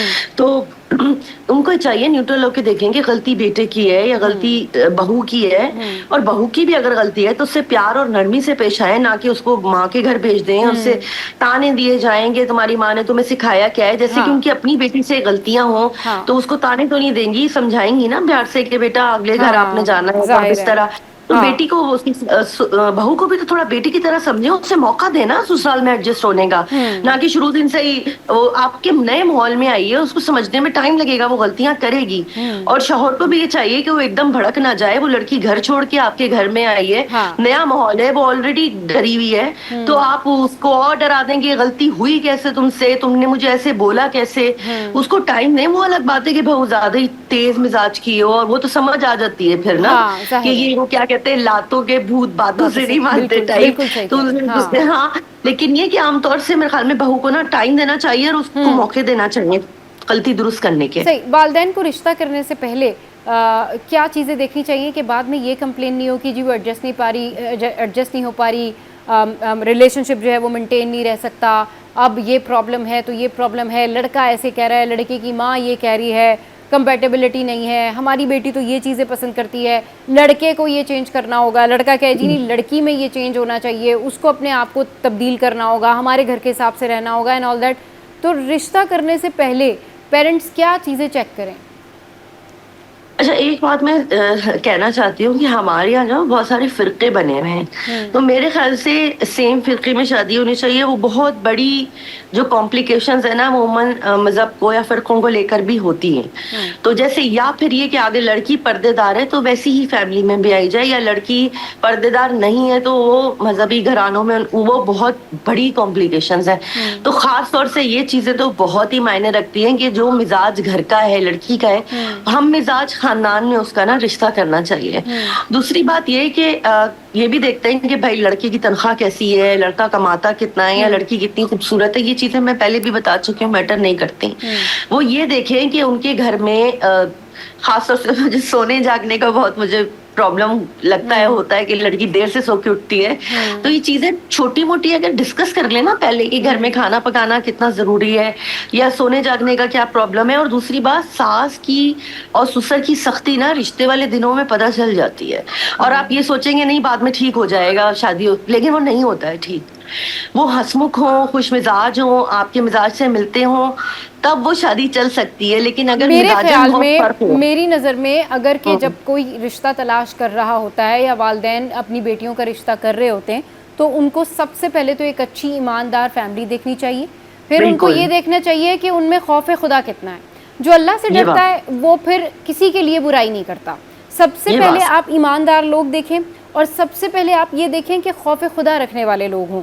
फिर आप आते हैं इसके ऊपर कि जी ठीक है लड़के की कितनी तनख्वाह है, उनका बैकग्राउंड क्या है, वो कितने कंपैटिबल हैं। तो सबसे पहले अगर आपने लोगों में कोई चीज़ देखनी है, वो उनका आप हुस्न सलूक देखें, आप उनका देखें कि वो अल्लाह पे कितना यकीन रखते हैं, उनमें कितना खौफ खुदा है, वो किस तरीके से चलते हैं। और अपनी नीयत का बेहतर होना बड़ा ज़रूरी है आयशा जी। ये तो सबसे पहली बात यह है कि अगर आप बुरी नीयत के साथ कोई अच्छी चीज़ ढूंढ रहे हैं तो वो तो फिर आपको नहीं मिलेगी ना। सबसे पहले तो आपके अपने इंटेंशन ट्रू होने चाहिए ना। अगर आपको लालच है कि जी हमने देखना ही रिश्ता सिर्फ पैसे वालों में है, तो पैसा तो मिल जाएगा लेकिन फिर शायद आपको वो रिस्पेक्ट भी नहीं मिलेगी। शायद आपको हो सकता है कोई ऐसा बंदा मिले जिसके साथ कोई मेंटली प्रॉब्लम हो। आजकल ये केसेस भी बहुत हैं कि लोगों की मेंटल वेलनेस जो है उसके इश्यूज होते हैं लोगों को। जी बिल्कुल जी, यही मैंने आपको बताया कि सिर्फ पैसों को लेकर या लड़की की खूबसूरती को लेकर रिश्ता करने से रिश्ते नहीं चलते हैं। वही बात मैंने कहा कि दोनों खानदानों के मिजाज और उनका रहन सहन, और खासतौर से आपने कहा कि हुस्न सलूक या वो खुदा से उनके अंदर कितना डर है, वो आप इतनी वैसे कम मुलाकात में समझ तो नहीं सकते, लेकिन वो कहते हैं पूत के पाँव पालने में नजर आ जाते हैं। तो थोड़ा बहुत आइडिया हो जाता है, मीटिंग्स में आपको समझ में आ जाता है कि लोग किस तरह के। हाँ बिल्कुल, क्योंकि वो बात जी जी जी बिल्कुल वो बात वही होती है ना आयशा जी की आप जब मिलते हैं 2-3 मीटिंग्स करते हैं, लोगों से बात करते हैं, तो वो आपको समझ में आ जाता है। आप थोड़ा सा जजमेंट देने के काबिल होते हैं। बाकी दिलों के भेद तो अल्लाह जानता है कि भाई बिल्कुल ऐसा ही है, क्या है क्या नहीं है। लेकिन ये है कि ये चीज़ें मद्देनज़र रखनी चाहिए। सो व्हाट डू यू से ऑन दैट कि जब ये बाद में प्रॉब्लम आती है कि जी ठीक है हमने जैसे पैसे दे के शादी कर दी, लेकिन अब लड़का तो मेंटली ठीक नहीं है, लड़के के साथ तो कोई साइकोलॉजिकल प्रॉब्लम है, या लड़की वाले भी कभी कभी ऐसा होता है कि वो बहुत रिच होते हैं और उन लड़के जो है इस वजह से शादी कर लेते हैं जी ठीक है लड़की बहुत रिच है तो मेरा फ्यूचर बन जाएगा। तो ये ग्रीडीनेस और ये बदनीयती जो है ये फिर थ्रू आउट जिंदगी पीछा करती। आप सही कह रही हैं, लेकिन मैं फिर ये कहूंगी कि अल्लाह की तरफ से हुक्म भी है कि अगर बिल्कुल आपका गुजारा नहीं है और आपको लग रहा है कि आपकी आने वाली औलाद को भी सब चीजें फेस करनी पड़ेंगी, तो उस सूरत में अलहदगी का एक ऑप्शन रखा गया है। जब तो फिर डिवोर्स का इशू बड़ा हुआ है ना। जी बिल्कुल, उसकी वजह भी तो यही है। उसकी वजह भी तो यही कि लड़कियां उस माहौल में एडजस्ट नहीं कर पाती। लेकिन हम तो इसकी प्रिवेंशन के बारे में बात कर रहे हैं ना। ठीक है, हमारे दीन में तो जबर है ही नहीं ना। असल मसला तो ये है किसी के लिए भी नहीं है, इक्वालिटी है। तो वो तो एक अलग बात है। हम सोशली बात कर रहे हैं, हम इसको सोशल पॉइंट ऑफ व्यू से बात कर रहे हैं कि बाद में डिवोर्स हो उससे पहले रिश्ता बेहतर तरीके से देख लेना चाहिए ना। जी जी बिल्कुल, अभी हमने काफी इस बारे में डिस्कस किया है कि क्या चीजें करनी चाहिए क्या नहीं करनी चाहिए। और दूसरी बात ये कि मेरे ख्याल से एक बात और मैं कहना चाहती जी हूँ कि जी आजकल के जमाने में शादी करके मुल्क से बाहर, इस बारे में हम पहले भी इस हाँ टॉपिक पे बात कर चुके हैं, भेज हाँ देते हैं सिर्फ ये देख के कि वो अब्रॉड में ये नहीं देखते ना, मालूमात करवाते हैं कि वहाँ वो कर क्या रहे हैं, कैसे लोग हैं। बस अंधाधुंध फटाफट वही बात होती है कि शादी जब कराने वाले आते हैं बाहर के तो भाई हफ्ते में शादी कर दो, हाँ और लड़के वाले भी कर देते हैं। उसके बाद वो लड़की को पता नहीं क्या क्या वाकयात सामने आते हैं कि बंद करके रखा हुआ है, सही पासपोर्ट ले लिया है, घर के काम करा रहे हैं, उनसे कुछ गलत काम करवा रहे हैं। हाँ तो इन चीजों का भी बहुत ध्यान रखना पड़ता है सबा। बिल्कुल सही कह रही है। और आयशा जी आपने ये बात जो ये पॉइंट रेज किया ये बड़ा ज़बरदस्त पॉइंट आपने रेज किया है, क्योंकि ऐसे आपने हम कई दफ़ा ये बात डिस्कस कर चुके हैं। ऐसे कई लोग होते हैं जो कि बाहर का रिश्ता देखकर जो है वो शादी कर देते हैं। लड़की डॉक्टर होगी, लड़की इंजीनियर होगी, और बाहर का रिश्ता आया, चाहे लड़का कुछ भी काम करता हो, नॉर्मल उसकी एजुकेशन हो, वो डॉक्टर इंजीनियर लड़की की शादी उस लड़के से कर देते हैं। भाई अगर लड़की डॉक्टर है और इंजीनियर है तो वो तो खुद वीज़ा अप्लाई करके बाहर जा सकती है। हाँ बिल्कुल। तो अच्छी एजुकेशन दिलाने का फायदा क्या जब आपने किसी ऐसे ही नॉन एजुकेटेड बंदे से अपनी बेटी की जो है वो शादी कर देनी है। तो ये चीज़ें तो ज़रूर देखनी चाहिए, कंपैटिबिलिटी ज़रूर देखनी चाहिए। कई दफ़ा वालिदैन से भी गलतियां हो जाती हैं।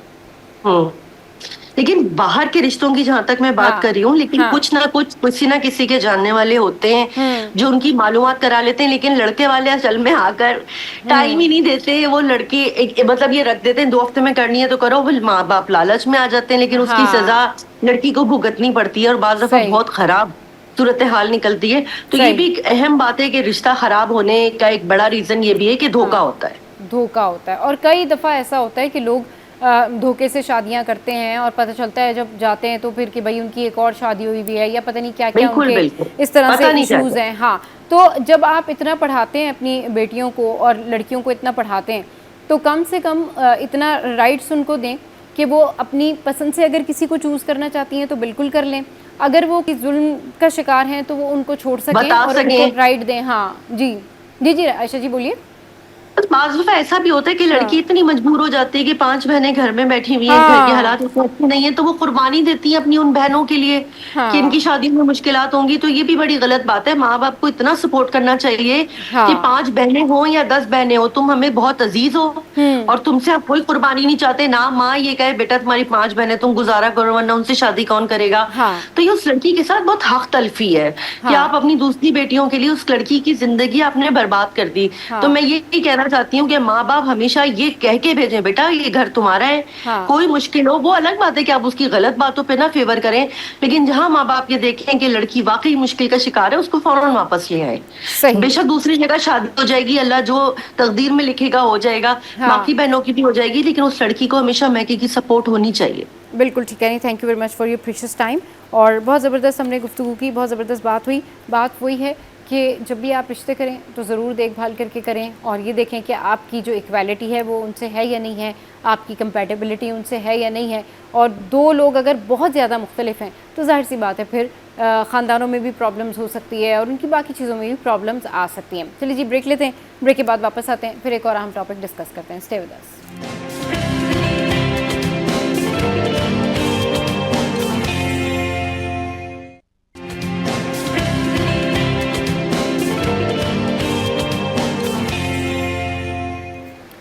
Welcome back. तो अब बात कर लेते हैं हमारे पाकिस्तानी टैलेंटेड ख़वातीन की, एंटरप्रेन्योर्स की, जो कि बहुत ज़बरदस्त काम कर रही हैं और हर फील्ड में काम कर रही हैं और बेहतरीन काम कर रही हैं। किसी के पास किसी तरह का टैलेंट है कि वो आर्ट से रिलेटेड बहुत सारी चीज़ें करती हैं। कई ख़वातीन घर में बैठ के पेंटिंग्स बड़ी अच्छी बनाती हैं, कुछ कुकिंग एक्सपर्ट्स हैं, कुछ सिलाई कढ़ाई की माहिर हैं और कुछ बहुत ज़्यादा जो है वो निटिंग से वाबस्ता हैं। कुछ घर में बैठ के बैग्स बना रही हैं, बेड शीट्स बना रही हैं, लो कवर बना रही है and all that. A huge type of work they are doing. आज ऐसे ही ज़बरदस्त एंटरप्रेन्योर से आपको मिलवाते हैं और आपकी बात करवाते हैं, मुलाकात करवाते हैं, ताकि आपको पता चले कि भाई हमारे पास कितना टैलेंट मौजूद है। सना ने हमें ज्वाइन किया। अस्सलाम वालेकुम Sana, welcome to the show. Good morning, कैसी हैं आप? वालेकुम सलाम, क्या हाल है आपका? खैरियत से? ठीक ठाक अल्हम्दुलिल्लाह, मैं बिल्कुल ठीक हूँ। मैं बिल्कुल ठीक ठाक। सना ये बताइए कि आपने जिस तरीके से ये अपना सारा बिजनेस स्टार्ट किया, जिसको कह सकते हैं कि initiate with this small work, इसका टाइप बताइए, कैसे स्टार्ट किया और कैसे आपको सपोर्ट मिली, फैमिली ने सपोर्ट किया एंड ऑल दैट? देखिए, सबसे पहले तो मैं ये बताना चाहूँगी कि मेरी एक फाउंडेशन है, उसी के थ्रू मुझसे ये ख़वातीन उन्हें कॉन्टैक्ट किया कि जो है हमें जो है ना काम चाहिए। जब मैंने उनका काम देखा तो आई एम वेरी इम्प्रेस कि इतना अच्छा काम और एक गाँव में बैठी हुई ख़वातीन अपने घर से कर रही हैं। तो फिर मैंने अपने हस्बैंड से डिस्कस किया कि इनके लिए ना कोई एक प्लेटफ़ॉर्म होना चाहिए ताकि इनको हम आगे लेकर आएँ। फिर मेरे हस्बैंड ने बहुत सपोर्ट की और अल्हम्दुलिल्लाह तकरीबन हमने ये 10 मंथ्स हो गए हैं स्टार्ट किए हुए बिजनेस और सुफियाना थ्रेड्स का जो हमारा ब्रांड है। तो फिर इन खवातीन के लिए हमने जो है पहले हमने इनसे 20 जोड़ों से काम शुरू किया। अब माशाल्लाह 150 जोड़ों तक काम पहुंच गया है और बहुत अच्छा अल्हम्दुलिल्लाह ये काम कर रही हैं। और मुझे सबसे ज़्यादा खुशी ये होती है कि हमने एक छोटे पैमाने पे शुरू करा था और अब माशाल्लाह 50 से ज़ायद औरतें काम कर रही हैं सफियाना के लिए और they all are very happy कि उनका काम मुल्क भर में हर जगह जो है पसंद किया जा रहा है, पहना जा रहा है और लोग बहुत प्रेस कर रहे हैं। सही। अच्छा, ये बताइएगा सना कि हमारे यहाँ पर ख़वातीन जो हैं ज़्यादातर आपको क्या लगता है कि किस फील्ड की माहिर हैं? सिलाई, बुनाई, कढ़ाई एंड ऑल, मतलब ज़्यादातर ख़वातीन का रुझान किस तरफ रहता है कि वो आपको किस तरीके का जो है वो काम भेजती हैं बना के? देखिए, वैसे मैं ख़वातीन के बारे में ये यकीन से कह सकती हूँ कि हर ख़वातीन के अंदर ना कोई ना कोई सलाहियत होती है। बिल्कुल, बेशक। तो ये तो बिल्कुल। और माशाल्लाह जो मेरे पास ख़वातीन है वो सारी ऑलराउंडर है। मतलब मैं खुद शॉक्ड हो जाती हूँ कि गाँव में इनका जैसे ब्रॉटअप हुआ हुआ है उस हिसाब से उनको हर किस्म का काम, तारकशी, कच्चा पक्का टाँका, थ्रेड वर्क, पत्ती वर्क, शीशा वर्क, मतलब जो काम मैं उनसे पूछूं उनको वो हर काम आता है। तो I am very happy, I am very glad कि हमारे पाकिस्तान में से टैलेंटेड ख़वातीन है और मैं बहुत खुशनसीब हूँ कि मुझे मौका मिला है कि मैं इनको आगे लेकर आऊँ। सही। अच्छा सना, ये बताइएगा कि हमारी जो ख़वातीन हैं जो जिस तरीके से वो सिलाई करती हैं या कश्मीरी कढ़ाई है या फिर वो बड़े ज़बरदस्त तरीके से बीड्स का काम करती हैं, हाथ से काम करती हैं, कुरैशिया का काम कर रही होती हैं, खूबसूरत से स्वेटर बना रही होती हैं एंड ऑल दैट, उनका जो काम है, जिस लेवल का उनका काम है, उस तरह की ये वही ख़वातीन जो कि घरों में बैठ के करती हैं ये सारा आर्ट वर्क, वही ख़वातीन ये कहती हैं कि उनको उतने पैसे नहीं मिल पाते जितना वो आगे सेल होते हैं, जितना वो आगे ज़्यादा पैसों में बिकते हैं। जी, बिल्कुल ऐसा ही है। अनफॉर्चुनेटली आपको पता है ना कि कुछ लोगों ने इसको बिजनेस भी बनाया हुआ है, ज़ाहिर बात है, और उन औरतों को उनके टैलेंट को आगे आने नहीं देते। लेकिन सुफियाना ने स्पेशली ये ब्रांड उन औरतों के लिए स्टार्ट किया है। मतलब मैंने अपने लिए, मैं खुद एक हाउसवाइफ हूँ और मतलब मैंने खुद ये इनके लिए काम शुरू किया है और जब मैंने इनका काम देखा और हम इनसे पूछते हैं कि भाई आप बताइए कि ये जो हमारा ड्रेस बनेगा इसके आप कितने लेंगी, क्या आपके चार्जेस हैं। हमने वहाँ एक पूरी टीम बनाई हुई है और वो टीम भी हमने ख़वातीन की बनाई हुई है। बिल्कुल, ऑल आर वेरी हैप्पी। इसके अलावा भी हम उनकी फाइनेंशियली बहुत सपोर्ट करते हैं। बच्चों की स्कूल की फीस है, किसी की आपको पता है प्रेगनेंसी चल रही होती है, किसी के घर में इश्यूज होते हैं, तो अल्हम्दुलिल्लाह हम इस पे भी काम कर रहे होते हैं और जैसे वो काम करती हैं उसके हिसाब से उन्हें सैलरी दे रहे होते हैं। लेकिन आपको पता है बहुत सारी जगहों पे ऐसा नहीं होता। बिल्कुल सही कह रही हैं कि बहुत सारी जगहों पर ऐसा नहीं होता, लेकिन फिर भी आप किस तरीके से उनका ये जो काम है ये प्रमोट कर सकती हैं? इतना ज़बरदस्त वो सिलाई बुनाई कढ़ाई करती हैं, मतलब कई दिन लग जाते हैं एक दुपट्टा बनाने में, शॉल बनाने में, मतलब वो हैंड वर्क होता है और वो इतना मजबूत काम होता है कि अगर आप उसको वॉश भी कर रहे होते हैं तो उसमें कोई ऐसा फ़र्क नहीं पड़ता। वो ऐसे ही जब आप धोते हैं, उसको ड्राई करते हैं, आप उसको पहनते हैं, वो नया लगता है। तो आप इनके लिए क्या कर सकती हैं इनकी प्रमोशन के लिए कि they can get good amount of money? देखिए, सबसे पहले तो ये है कि हमने इनके प्रमोशन के लिए हम यूके लेकर गए, कतर लेकर गए और माशाल्लाह आज आपके प्लेटफॉर्म पे भी हमें बहुत अच्छा चांस मिला है कि हम इनका बताएं। देखिए, आपने बहुत सही बात बोली कि जो हमारे ड्रेसेस है एटलीस्ट ये 4 to 5 वीक्स में बनते हैं। तो कभी कभार लोगों को समझ में नहीं आती है थ्रेड वर्क है। मैंने कहा भाई ये एक टांका जो है ना ये उनके घर में लगा के वो एक महीने में एक जोड़ा बना के भेज रही है। बिल्कुल सही कह रही हैं। जी, पूरा घर उसमें इन्वॉल्व होता है। अगर आप डॉक्यूमेंट्रीज देखें तो अगर वो एक शॉल या दुपट्टा एक कमरे में बैठ के बुन रही हैं तो उनका पूरा जो कमरा है वो उसके लिए रिजर्व होता है। वो उनके घर वाले आके देख के जाते हैं कि भाई कितना ये कंपाइल हुआ है, कितना नहीं हुआ है। कई डॉक्यूमेंट्रीज़ में उनकी ये मेहनत दिखाई गई है, बताई गई है कि किस तरीके से वो ये सारी चीज़ें बनाती हैं और फिर एक ऑर्डर कंप्लीट किया एंड देन नेक्स्ट जो है वो मुख्तलिफ़ किस्म के ऑर्डर्स होते हैं कि जी नाप से बनाना है, किसी ने क्या कहा है, किसी ने कैसे जो है वो फरमाइश की हुई है। तो आपको क्या लगता है कि ये जो इनको इतने कम पैसे मिलते हैं ये थोड़ी सी इनजस्टिस है?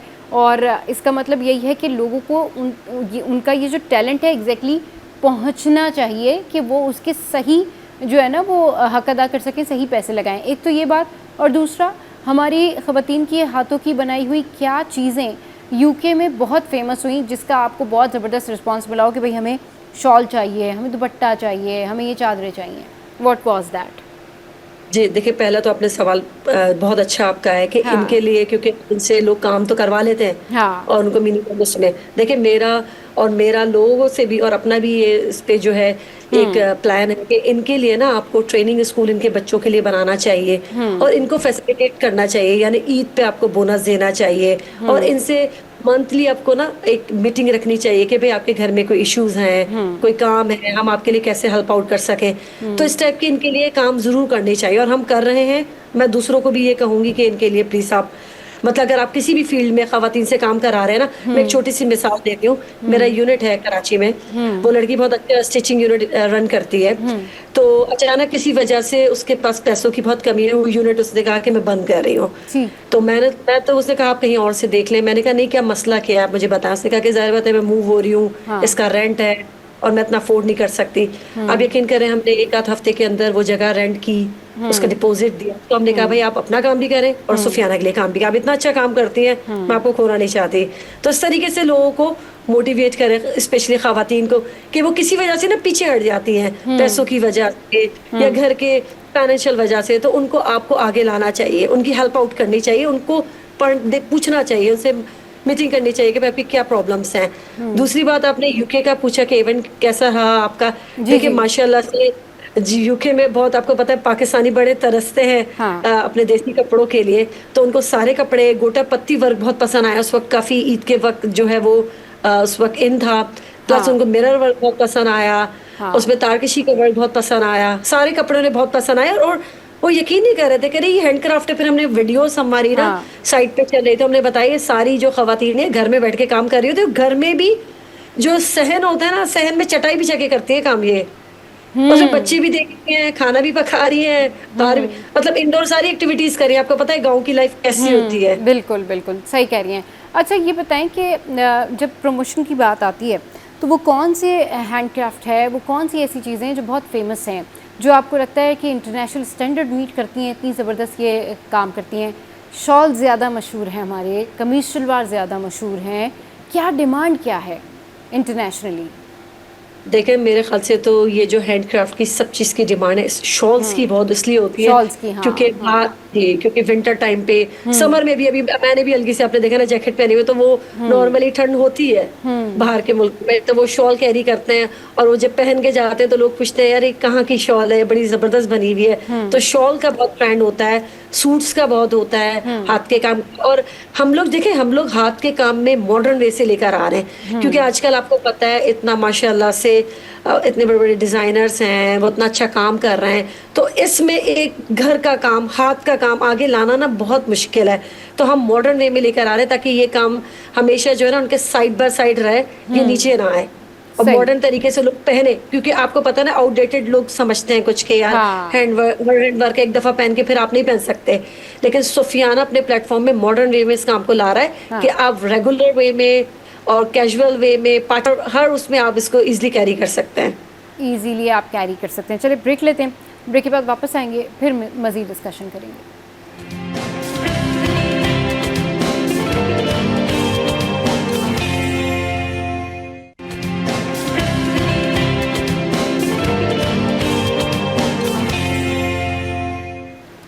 Welcome back. तो भाई बात हो रही है कि हमारे जो डिज़ाइंस हैं, जो हैंडक्राफ्ट है, जो ख़वातीन सिलाई बुनाई कढ़ाई करती हैं, और स्पेशली मैं जिस काम की फ़ैन हूँ वो आपने देखा होगा कि कश्मीरी कढ़ाई वो बड़ी ज़बरदस्त होती है। अच्छा ये बताइएगा सना कि जो आपने देखा होगा कि शर्ट्स के ऊपर जो पूरा गला बना हुआ होता है, काम वाला गला होता है, बहुत प्यारी प्यारी सी शर्ट्स होती हैं, उस पर शीशे का काम होता है, फिर उसमें बीच में भी जो है वो कढ़ाई हुई भी होती है, वो कितना फेमस है और उसकी कितनी डिमांड है? वो पूरी फ्रॉक्स बनी हुई होती हैं। जी जी, वो असल में होता है बलोची और सिंधी काम, जो आप कह रही है बॉक्सेस में बड़े हैवीली वो बने हुए होते हैं, तो उसकी भी डिमांड है। उसमें आजकल टीनेजर जो बच्चियां होती है ना, मेरी खुद बेटी ने बनवाया अपने लिए कि हमारे स्कूल में इंटरनेशनल डे है, और फिर मेरी एक आंटी आई हुई तो उन्होंने कहा कि मेरी बेटी के लिए बना के दो, वो यूएस में होती है, तो उनको ना अपने इंटरनेशनल डे में पहनना है, वो पाकिस्तान को रिप्रेजेंट। तो मुझे इतनी खुशी हुई कि हमारे जो हैंडक्राफ्ट कपड़े वो एज अ सकाफत के तौर पे एज अ फेमस है, मतलब उनको पहन के आपको बताने की ज़रूरत नहीं है कि हम लोग कहाँ के हैं। तो इसमें हैंड स्पेशली बलोची, सिंधी और धागे के, देखिए धागे के साथ आपका अगर आप टचअप देना चाहें तो आप शीशे का दे सकते हैं, हम लोग गोटा पत्ती का भी टचअप देते हैं, कभी कभार सीक्वेंस का भी देते हैं, कभी कभार मोती वर्क का भी टचअप देते हैं, ताकि थोड़ा डिफरेंट लुक आए। और जैसे अगर किसी कस्टमर की रिक्वायरमेंट है कि नहीं आप मुझे पूरा सिंधी पे हमें सूट बना के दे, तो फिर हम पूरा सिंधी का उसका स्टाइल मॉडर्न वे में बना के देते हैं। सही, बिल्कुल। अच्छा, अबाया के ऊपर भी कढ़ाई होती है आजकल, वो भी बहुत ज़्यादा डिमांड में? जी बिल्कुल है, मेरे पास काफ़ी कस्टमर्स आते हैं, पूछते हैं कि आप अबाया आपने स्टार्ट नहीं किया, लेकिन इंशाल्लाह हमारे नेक्स्ट प्लान में अबाया का है, बैग्स का है, शूज़ का है, और जो ऐसे छोटे मोटे आइटम्स होते हैं जैसे आपके बेडशीट्स हैं, कवर्स हैं, इंशाल्लाह नेक्स्ट प्लान में हमारा ये है। और ये बहुत पसंद करते हैं, ख़वातीन को होता है कि यार, क्योंकि मोस्टली आपको पता है 70-80% ख़वातीन अबाया पहनती है बाहर आने जाने में, तो उनको ये एक अच्छा हो जाता है कि इस पर थोड़ा हैंड एम्ब्रॉयडरी भी हुई हुई है, थोड़ा फैंसी लुक भी आ जाता है और थोड़ा डिफरेंट लुक भी लगता है। सही, डिफरेंट भी लगता है लुक। अच्छा, ये बताइएगा सना कि आपके पास ख़वातीन आती हैं, आप उनको फैसिलिटेट करती हैं कि आप उनको ये सारी चीज़ें सिखा दें, क्योंकि जहाँ पर आप उनको प्रमोट कर रही हैं वहाँ पर आप उनको सिखाने का काम भी करती हैं कि वो सीख भी जाएं, स्किलफुल भी हो जाएं और पैसे भी कमा सकें?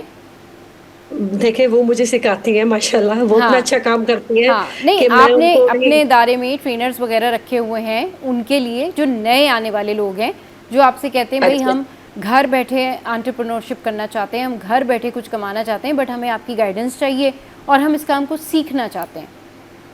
देखिए ट्रेनिंग का हमारा इरादा है, लेकिन हाँ। हमारे लिए जो न्यू बच्चियां हैं ना, उनके लिए माशाल्लाह इनकी मॉम्स तो सारी बहुत स्किल वर्कर्स हैं, क्योंकि इनको जो है ना शुरू से ही सिखाया जाता है। लेकिन हमारा प्लान है कि एक हम प्रोजेक्ट है हमारा इंशाल्लाह जो नेक्स्ट ईयर स्टार्ट करेंगे, जिसमें हम स्कूल ये जो है ना सुफियाना की तरफ से ट्रेनिंग सेंटर स्टार्ट करेंगे।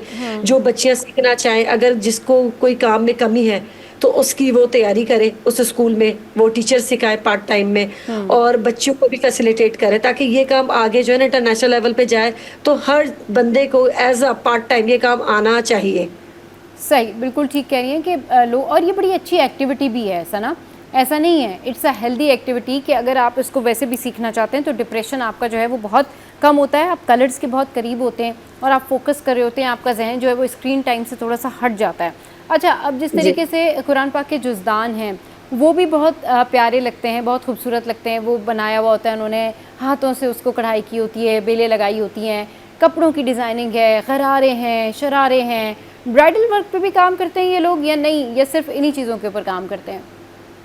जी बिल्कुल करते हैं। मेरे पास एक इंडियन कस्टमर थे, उन्होंने अपनी बेटी का मायो का ड्रेस बनवाया था गोटा पत्ती पे। आपको पता है गोटा वर्क तो मायो का गोटा पट्टी, बड़ा हाँ। ट्रेंडी ड्रेस होता है, तो उन्होंने अपने लिए, अपनी बेटी के लिए और तकरीबन 3-4 हमसे ड्रेस ये ब्राइडल में बनाए थे, तो हमने ऑर्डर पे उन्हें बना के दिए थे। सही, तो साड़ी वगैरह भी? बिल्कुल, में साड़ी, खड़ा दुपट्टा, ये सारी चीजें हमने अभी बनवाई है ईद पर। सही, तो हम ऑर्डर आजकल पे बनाते हैं। क्या कौन सी ड्रेसेस ज़्यादा इन है इस आर्ट वर्क में, इस काम से रिलेटेड, गोटे का काम हो या वो जो सितारे का काम है, बीट्स का काम है? देखिए सारे काम इन है, लेकिन डिपेंड करता है कि आपका वेयरिंग कब है। अगर आप कैजुअल वेयर में जाए तो कॉट्स बहुत ज़्यादा फेमस है, जो भी हमने नए लॉन्च किए हैं। समर कॉट्स हमारे बहुत फेमस हैं, क्योंकि वो समर के हिसाब से आप आने जाने में ऑफिस वर्क में भी पहन सकते हैं और नॉर्मली भी वेयर कर सकते हैं। दूसरा जो हमारा है जो पार्टी वेयर में, उसमें गोटा पत्ती बहुत चला हुआ है, क्योंकि गोटे वर्क जो है बड़ा फेमस है। अभी हमारे एक और बड़ी सेलिब्रिटी हैं, उनको भी गोटा पत्ती का हमारा एक जोड़ा गया है। तो ये डिपेंड करता है कि आपको ओकेशन क्या है, आप किस टाइम पहनना चाह रहे हैं, उस हिसाब से। और सिंधी कढ़ाई भी, फुलकारी का काम भी बहुत मशहूर है, फुलकारी की हाँ, बहुत बहुत फेमस है वो भी, बिल्कुल फुलकारी का भी बहुत, फुलकारी की शॉलें बहुत मशहूर हैं और उसका काम भी बड़ा नफीस होता है। तो हर टाइप में ये जो काम है ना, ये सारा ही इन होता है, लेकिन आपका होता है कि टाइमिंग क्या है पहनने के, किस टाइम आप वेयर करना चाहते हैं, उस हिसाब से फिर आप उसको जज करते हैं। सही। अच्छा, आपने फुलकारी की काम की बात की, उसकी शर्ट्स बड़ी प्यारी लगती हैं, उसमें डिफरेंट कलर जो है वो उन्होंने यूज़ किए हुए होते हैं, और फिर दूसरा जो है वो एप्लिक वर्क जो है वो भी उसके अंदर इम्पोज होता है या वो अलग से चल रहा होता है। तो जो ज़्यादातर आपके पास ऑर्डर आते हैं, वेडिंग आते हैं, पार्टी वेयर आते हैं या कैजुअल में लोग मंगाते हैं आपसे, कि ये काम करवा के भेजें? देखिए एप्लिक वर्क तो एक डिफरेंट होता है, वो बिल्कुल अलग हाँ, ही होता अलग है, वो होता भी है, हम लोगों हाँ। ने करवाया जी, वो हमने करवाया है अलग से। अच्छा, नहीं सारे ऑर्डर्स एप्लिक वर्क आते भी हैं यही लोग करते हैं उसके साथ मिला जी, के, या बिल्कुल वो सब अलग से आप लोग जी, जी। करवाते हैं?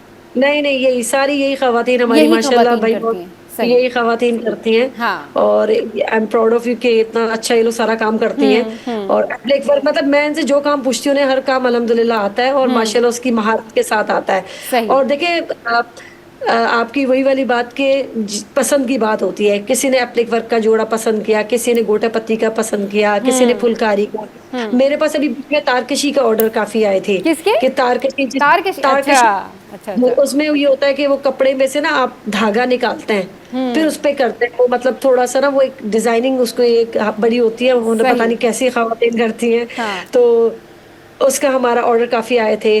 तो डिफरेंस के पसंद की वैरायटी के ऊपर काम होता है। मुझे खुद भी तारकशी बहुत पसंद है।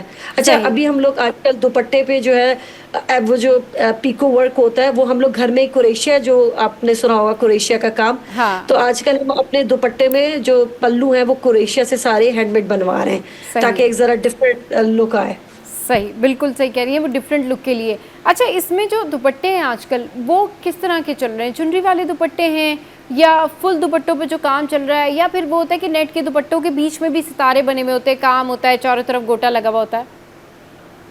देखिए दुपट्टे तो हमारे होते हैं 3 गज के, क्योंकि सही। खवातीन को होता है दुपट्टा जरा अच्छा लंबा खुला हाँ, हो। सही। और दुपट्टे हमारे होते हैं मोस्टली प्लेन ही, मतलब अगर सूट के कॉम्बिनेशन के हिसाब से होता है। हाँ। कभी उसमें हम प्रिंट भी टाई एंड डाई का डालते हैं, लेकिन मोस्टली प्लेन होते हैं।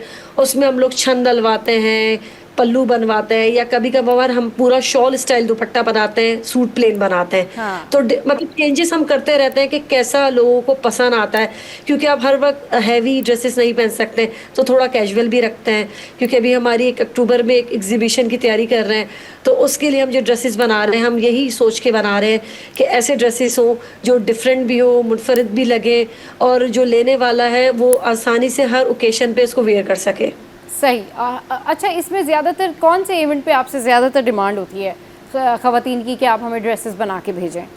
देखिए सबसे तो ईद, बकरा ईद। हाँ, बकरा ईद, जी। सही। और खवातीन को कोई ओकेशन की मेरे ख्याल से जरूरत नहीं है। हाँ, वो तो बस हर महीने कुछ ना कुछ अगर अच्छा लग रहा है और समझ आ रहा है तो बस उन्होंने आपको जो है वो कांटेक्ट कर लेना है और आपसे कहना है कि जी ये बना के भेजें। अच्छा, आप लोग खुद डिज़ाइन देते हैं उनको कि भाई ये चल रहा है, ये ट्रेंड है, या वो आपको बताते नहीं आपने हमें इस तरह से बना के भेजना है? नहीं, ये सारी जिम्मेदारी मेरी है। इनको कपड़ा देना, डिजाइन, मटेरियल उनको बताना। अच्छा। मैं अगर उन्हें कहूँगी ना आप मुझे बताएं, तो कहनी नहीं आप बताएं, आप हमें ये सारा काम आपने हमें बताना है। हाँ। हम आपको काम करके देंगे।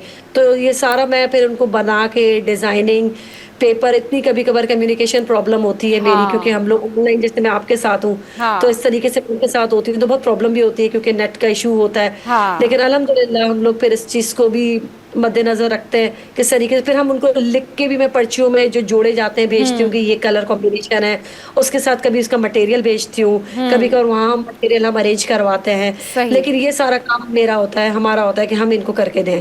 सही, आप इनके लिए अरेंज कर रही होती हैं। तो कौन से ड्रेसेस जो हैं वो सबसे महंगे होते हैं? शरारे, गरारे, या वो जो कुर्ते होते हैं, लॉन्ग फ्रॉक्स होती हैं? कौन सा ड्रेस आपको लगता है नहीं भाई बहुत महंगा बनता है? कौन सा? काफ्तान आप कह रही थी, जो जी लॉन्ग जी ड्रेसेस में बिल्कुल, लॉन्ग काफ्तान शर्ट्स, हाँ बिल्कुल। अच्छा, वो महंगा बनता देखिए है? जो हाँ। नहीं, काफ्तान महंगे नहीं बनते, लेकिन काफ्तान फैशन में बहुत है। अरब ममालिक में हाँ हाँ। और बाहर के ममालिक में खवातीन बहुत पहनती हैं, तो काफ्तान इस बार हम काफी लेकर आ रहे हैं। अच्छा। दूसरा ये कि शरारे गरारे तो आपको पता है ना, वो उनके दुपट्टे, उनके गरारे, और वैसे ही वो ऑलरेडी बड़े हैवी बनते हैं, तो ये काफी कॉस्टली होते हैं। और सिर्फ मटेरियल पे भी बहुत डिपेंड करता है। हम लोग जो मटेरियल यूज करते हैं वो हम बहुत अच्छी क्वालिटी का यूज करते हैं। मीन्स सना, आपको मेरी आवाज़ आ रही है? जी जी बोलिए। जी जी जी, मटेरियल क्या बता रही थी आप? जी जी, शीशा वर्क होता है उसमें, शीशा सिल्क का यूज करते हैं हम लोग। और हम लोग उसमें कोरियन सिल्क होता है, हाँ। रॉ सिल्क होता है, मुख्तलिफ किस्म के जो उसमें हम कपड़े हैं वो यूज करते हैं प्लेन। फिर वो हमारे जाते हैं उन औरतों के पास, फिर उस पर छपाई होती है, प्रिंट डिजाइन होते हैं, उसके बाद सारा काम स्टार्ट होता है। मतलब ये कम से कम एक ड्रेस का कम से कम 5 वीक्स का टाइम है बनने का। अच्छा, मतलब इतना जी। लॉन्ग टाइम जी। इसमें लगता है। एक और slot प्राइस आने में ऑलमोस्ट तकरीबन क्या होती है सना?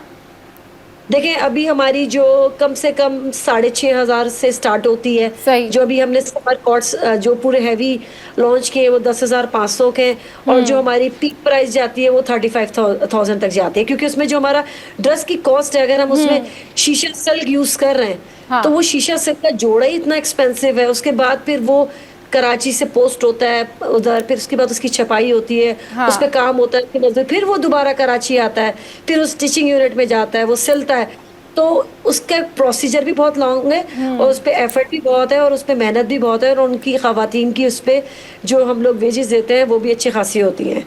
सही, बिल्कुल। और वो जो उनकी बात वो ये है कि वो जिस तरीके से काम बनाती हैं या जिस तरीके से वो काम कर रही होती है ना, दैट्स अमेजिंग। तो सना अभी फ्यूचर में मज़ीद जो है वो क्या कुछ करने का इरादा है, ये भी सना से पूछेंगे, बट क्योंकि वक्त की कमी है तो Sana thank you very much for your precious time. हमने बहुत अच्छी बातें की, बहुत सारी बातें की।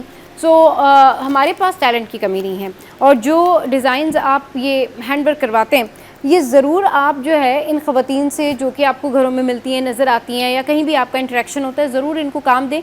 इससे हुस्न सलूक भी है, इनको काम भी मिल जाएगा, और आपको पता चलेगा कि आप जो है कितने टैलेंटेड ख़वातीन से जो है वो डीलिंग कर रहे हैं और कितना टैलेंट है पाकिस्तान में। तो आज के शो से फ़िलहाल इतना ही। आज का शो कैसा लगा ज़रूर बताइएगा हमारी सोशल साइट पर। हंसते रहिए, मुस्कुराते रहिए। Keep watching serial 10।